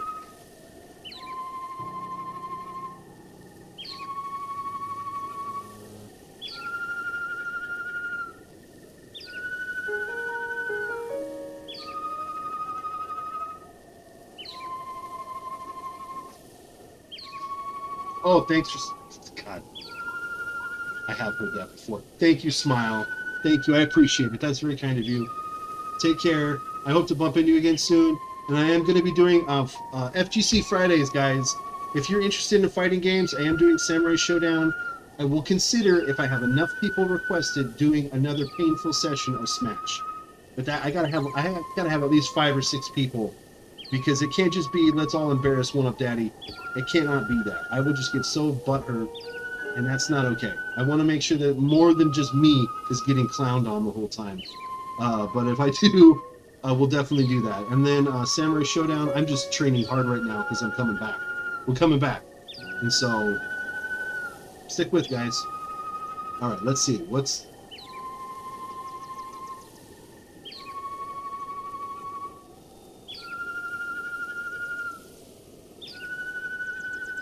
So what is the... What's the order here? I did say Smash. I'm not a fan of Smash. I don't really like platformer fighting games at all. I did like Melee back in the day, but I still was more of a Samurai Showdown fan. I liked Sam Show 1 and 2. I liked Street Fighter 4. Alright, here we go. 4, 5, 3, 1, 2. 4, 5, 3, 1, 2.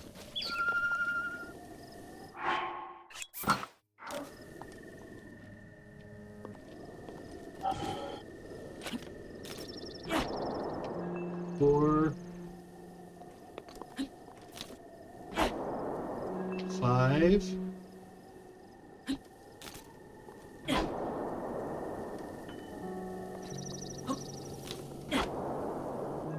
3,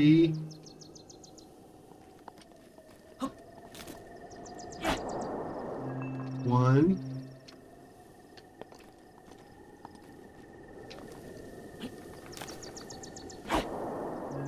2. Looks like that worked.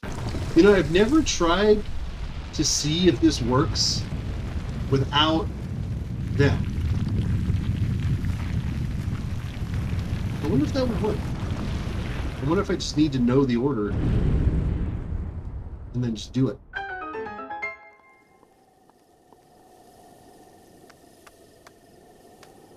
Well, it will be, I work on Friday, so I only stream in the morning, not in the afternoon like I will be today. So on Friday at 9 a.m. Pacific Standard Time, I will start playing my fighting game, whatever the game is. And so if you're in the Discord, go ahead and I will make an announcement probably Thursday.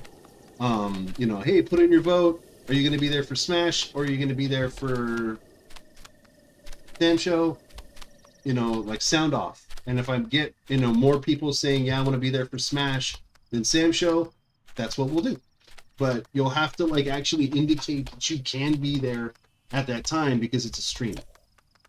So like if I show up and I'm the only person playing Smash, I'm going to be very irritated. And then I'll probably just like play a few rounds, end the stream, and then go play something else that I want to play. But if you guys, if we have enough of you show up, are you going to be in school on Friday? I'm sorry. I have work from noon to 7 at the game store. So I really have control of that time. I might be able to sort something out and do a stream in the evening, perhaps. That's this time right now. Wait, you're here now. Is it just on Mondays that you're not at school? Is that what's up? What school is with you? That's crazy. Get Mondays off. Look at you. But look at all this work you have to do just to get this shrine, right? You'd have to go around, you have to talk to all these different characters in a specific order, clearly, and then you have to go fetch quests. Luckily for me, I already had the same. I already had the bantha wheat. I just needed to buy the butter, but I was able to go around and find. Oh, okay. But I needed to go around and find all of these different items, cook them in a specific order, give them to the right person, and then go back and re-find the other people, and then come back to this location, solve the music puzzle, and now I have access to this shrine. This is one out of 120 shrines. This is way more complicated than a lot of other dungeons in other Zelda games. And there is some story involved in it. You're learning about characters in the overworld. You're actually learning about different characters and their motivations and things about their area. I mean, I was kind of blasting, straight talk. I was just kind of blasting through the dialogue. But they were giving you information. You better believe the first time I played this game, though, I read every word. We were very light. We were in.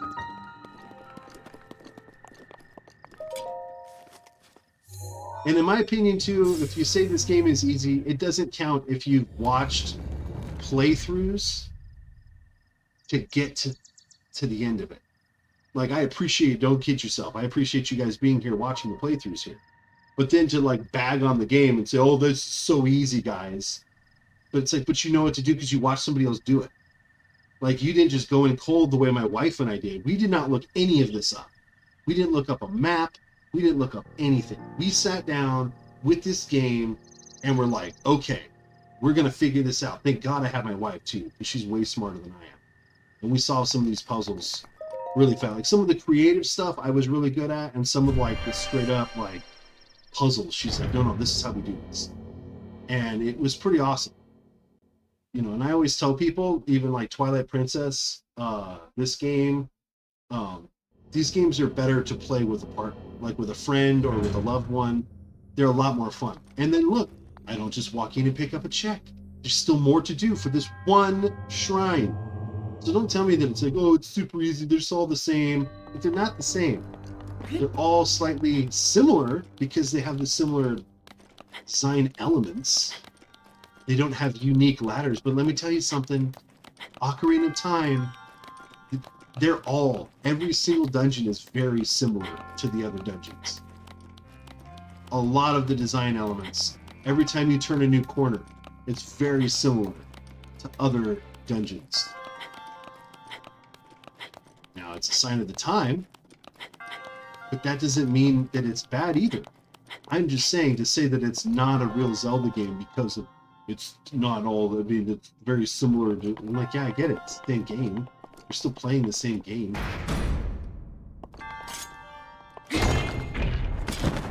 Oh my god.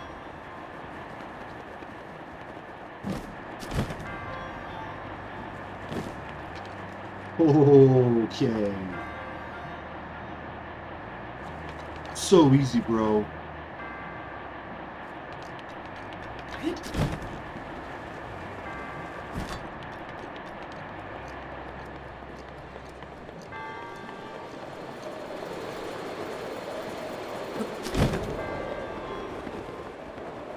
Is it though? Is it?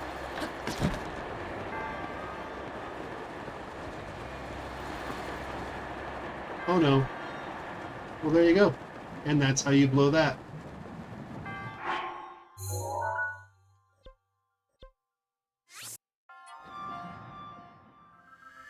I'm not dying. This is a permadeath run. Actually, I think we determined that that doesn't count. That falling off of ledges, because it only takes away one heart. It doesn't actually kill you. You don't get a game over screen for it. I think we determined that doesn't count. Because you didn't actually die. You just got reset. But if you were doing a very strict permadeath run, that's how you would get out of it. At this point, I'm like, whatever.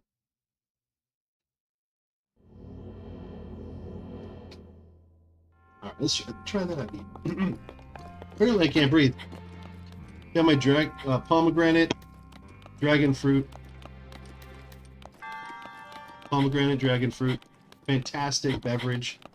It tastes like the person who designed it at one point thought about what pomegranate dragon fruit tasted like, and that's about how much flavor is in it. Just a scooch. Just the little nip. Like they took a piece of pomegranate and dragon fruit and dropped it into a large vat of this water and then pulled it out quickly. And that's about how much flavor. Okay, so we're gonna hit. I'm not gonna get the chests because I do remember I didn't care about the chests in this. You don't get anything special.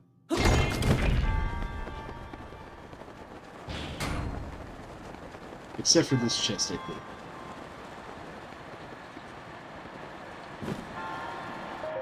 I think this is the one with the key. Oh my god, it's not. Okay.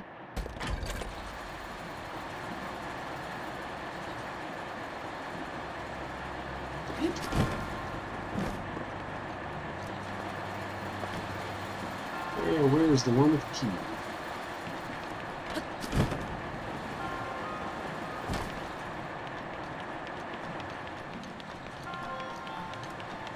Where is the one with the key? There it is.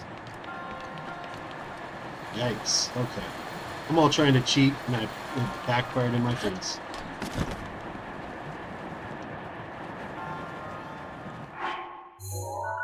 Wow. That backfired big time.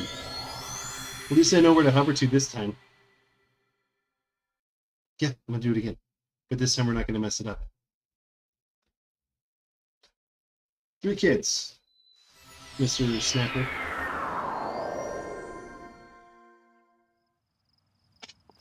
Three glorious, disobedient children.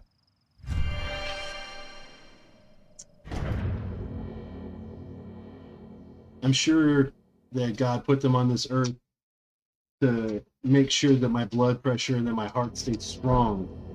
You know, constantly pushing that blood pressure through the roof. And they're constantly getting at me and my wife. One of them will ask me something and they'll play us against each other. And we just tell them, you're not getting 2 Christmases, so stop it. So, be good to your parents. 2 boys and 1 girl? No. All 3 boys. I make boys. Strapping boys. They're so beautiful too. God, my boys are awesome. I love my kids. I have a 17-year-old, newly 9-year-old. He just turned 9 last week. And then I have a 5-year-old who's going to be turning 6 very shortly, like within less than a month now.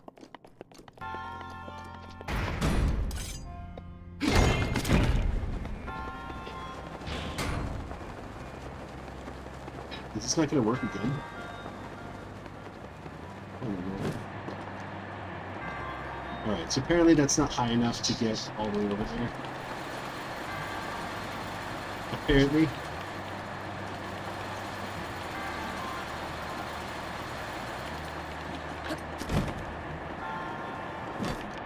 Your brother's 17? Nice. Oh my God.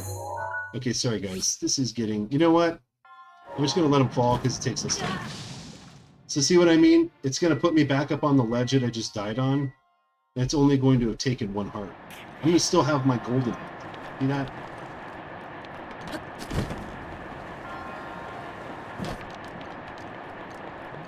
That's what I said. This doesn't really count as a death in Permadeath because it didn't really die.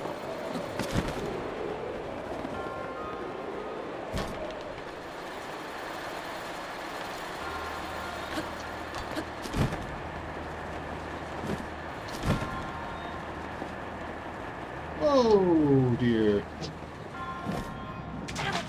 Ow! That's funny. Now, if you let him get all the way down to 0 hearts, he will die.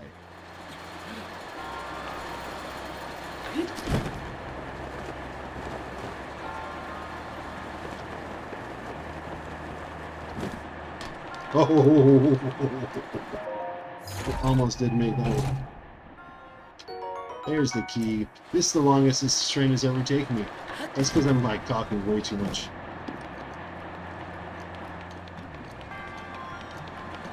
There we go.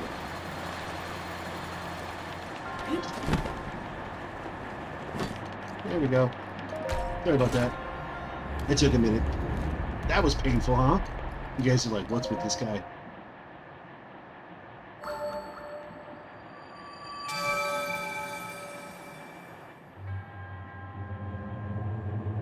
Somebody had. Every time I see these guys, that was like a running joke the first 2 playthroughs I did on stream. I see these guys, I just want to Slim Jim. Because of their arms. So they look like Slim Jims. 6. We did 6 spirit orbs today. 6. 102 shrines. Fast Daddy math. That's 18 shrines left. We're very close to the end here, guys. So I'm actually going to leave it here, I think. I think we established pretty well throughout this stream that this is a real Zelda game.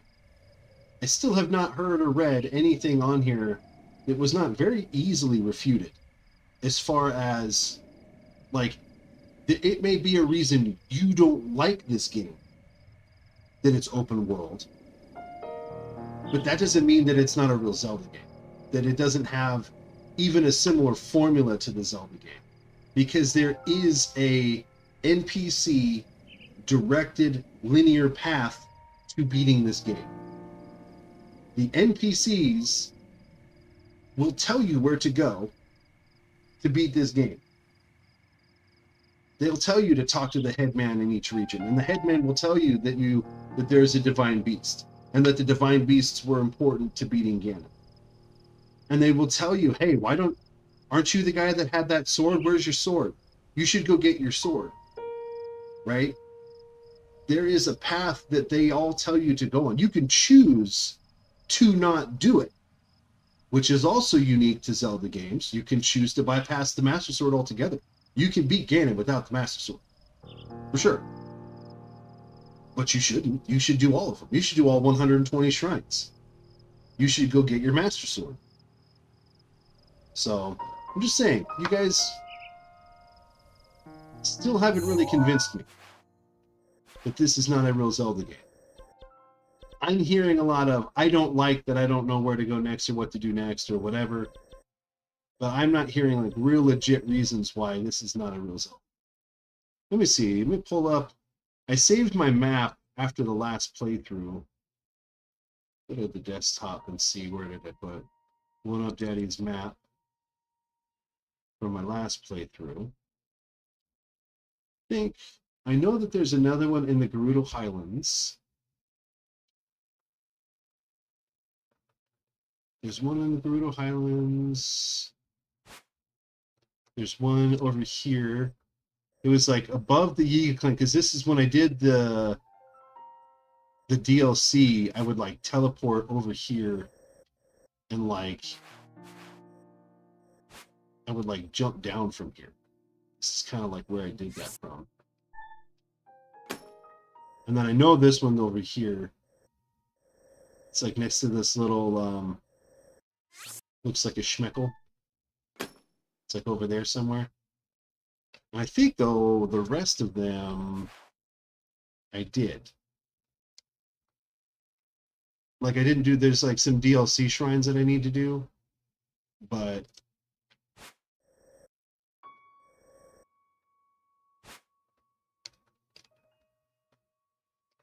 I'm not doing the DLC yet. I'm not doing the DLC yet. Where's that other one? It's like over here somewhere, right?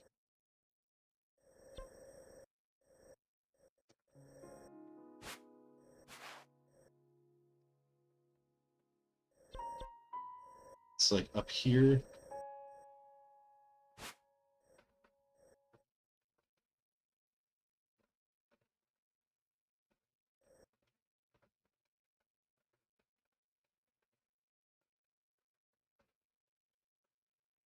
That's why it's a Bantha Bridge.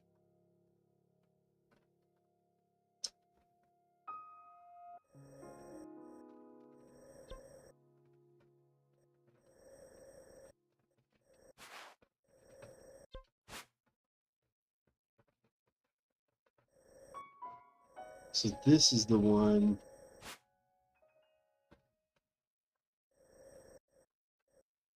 Right here.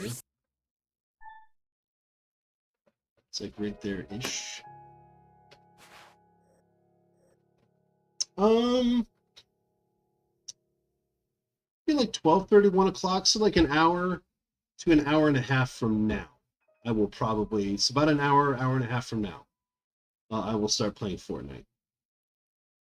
It's relatively soon.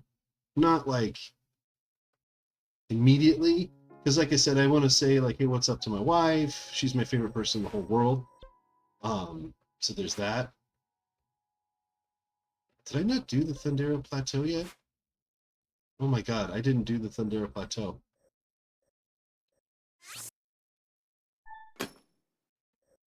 Oh my god.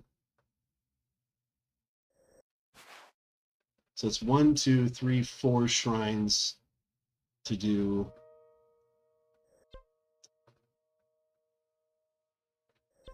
So that'll be good. And then there's another, there's the 5th one. So that'll put us. All right, we'll see you at the Fortnite stream. I will let you know where it's streaming in the Discord. I will let you know. And then just be sure to like pop me up in the chat and be like, hey, it's the Chad, or you know what I'm saying? Just like let me know exactly the screen name so I'm not like, who the heck is this? I'm an old guy. I have bad memory. And then if your names don't match your screen names when we're chatting on here, my brain doesn't remember. Once I know who you are in Fortnite, though, I'll be, oh, what's up? You know, like I'll remember it's you, especially because we'll be on mic. You know what I'm saying? And make sure you dust your mic off. Be ready to communicate. We're not crazy people. Real quick disclaimer: anyone that wants to play Fortnite, I have a couple quick rules. I will explain it to you even though this is Breath of the Wild stream. We do not drop off the line. If there is a line for the bus going straight like across the map, anywhere that's on that line is not good. We do not drop there. We go to the opposite end of the map or far away, at least a couple of sections away from there. Drop. We all, as a group, will gather up weapons. Okay? As a group. And then we stay together as a group. As soon as you're like, oh, I'm just going to run over here real quick and do this one little thing real quick, you're going to get us all killed. Because you're going to go down. We're going to have to come, oh, we got to go find him. And then we go, and then we walk into a trap. Every time,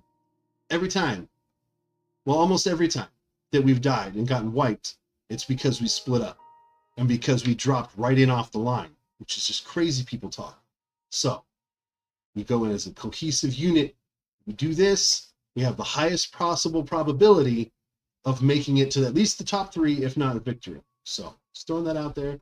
That's how I play. That's why nobody likes me, because everybody wants to just jump in and start building towers of death that I set on fire with fireflies. Like, what are you doing? You guys making some firefly magnets. Anyway, love you guys for sure, but come on, give me a break. My blood pressure is not that awesome. So let's go. Next stream, we will be doing these 5 shrines that I have marked here. We will go into this dark forest. We will be doing the Thundera Plateau. We will be working this out. One of these, I think, is the one where you have to be like, you need to go during the blood moon. It's very, very specific time. And so I might not be able to do that one next stream just because of the very specific time frame you have to be there. There might just not be a blood moon when I do it. So it be what it be. But anyway, thank you guys for joining me. That is going to be it for today. We're going to save the game here. I think we put this to rest. I will consider having this conversation and titling it something very similar next time. What makes a dungeon or something like that. It's a good topic for discussion, but just to let you know what I wanted to talk about during the stream while we do these shrines. And then, like I said, once we get 120 shrines, we will be going and we will be facing Ganon. This is a permadeath run. So if you actually die and all of your hearts go away, I got to start from the beginning, even if it's in the middle of the Ganon fight. If Ganon kills me, I got to start all the way over from the beginning again. And the next time it'll be an amiibo only run. So that'd be even harder. Anyway, take care. Did I already save? I got to compulsively save one more time just because I have memory issues. Thank you guys for joining me. I had a blasty blast. Don't forget, like this video, share this video with your friends. Let people know this guy actually will talk to chat. He wants to engage with chat. When I say he, I mean me. I really enjoy actually communicating directly with you guys. I enjoy talking. I enjoy reading the chat, trying to translate, like, what did you just type? What does that mean? And then I want to have real discussions with people. That is what this stream is completely about, is community. I have a Discord. Actually, as a matter of fact, you know what I'm going to do? I'm going to do this. I'm going to share my Discord right now with both chats. Copy. So right now, bye, Mr. Snapper. We'll see you in a little bit. Whoa, dude, why is my Discord all funky? It's all funky monkey. Invite people. Copied. Sorry about that. I don't know why that happened. There we go. There's the actual Discord in that chat there. Let me pull up the Twitch. Pull up that. Let me pop the Twitch one over. There's my Twitch friends too. So you guys check out the Discord. One's for Twitch, one's for YouTube. You guys can follow the Discord over and join the community. And that's where I kind of let people know ahead of time, like, hey, this is what we're doing today. So check it out. I catch you guys later. Got pause due to scroll. Take care. And to all of my YouTube family, you guys are awesome. Thank you very much. Love having you guys with me. Be sure to come back for the Fortnite stream. I might, you know what? I might do Fortnite since I'm not doing it every day. I was doing it like every day. Like every day I was doing a Fortnite stream. I think I might put this Fortnite stream on YouTube today and on Twitch. I might simulcast it just because. And that way I can kind of like continue to see, like, are there Fortnite people on YouTube? It's like I can never tell where people prefer to watch Fortnite. And I know it's very different than Breath of the Wild. It's very different than Ghost. It's very different than God of War, Link's Awakening. We have several games to get back to. New Game Plus for Jedi Fallen Order. We're waiting for a bunch of games to come out, so we'll keep playing. Thank you guys for joining me. 2.5 hours is not a bad stream time. It's a pretty normal stream time, so we'll be back. 1UPdaddy out.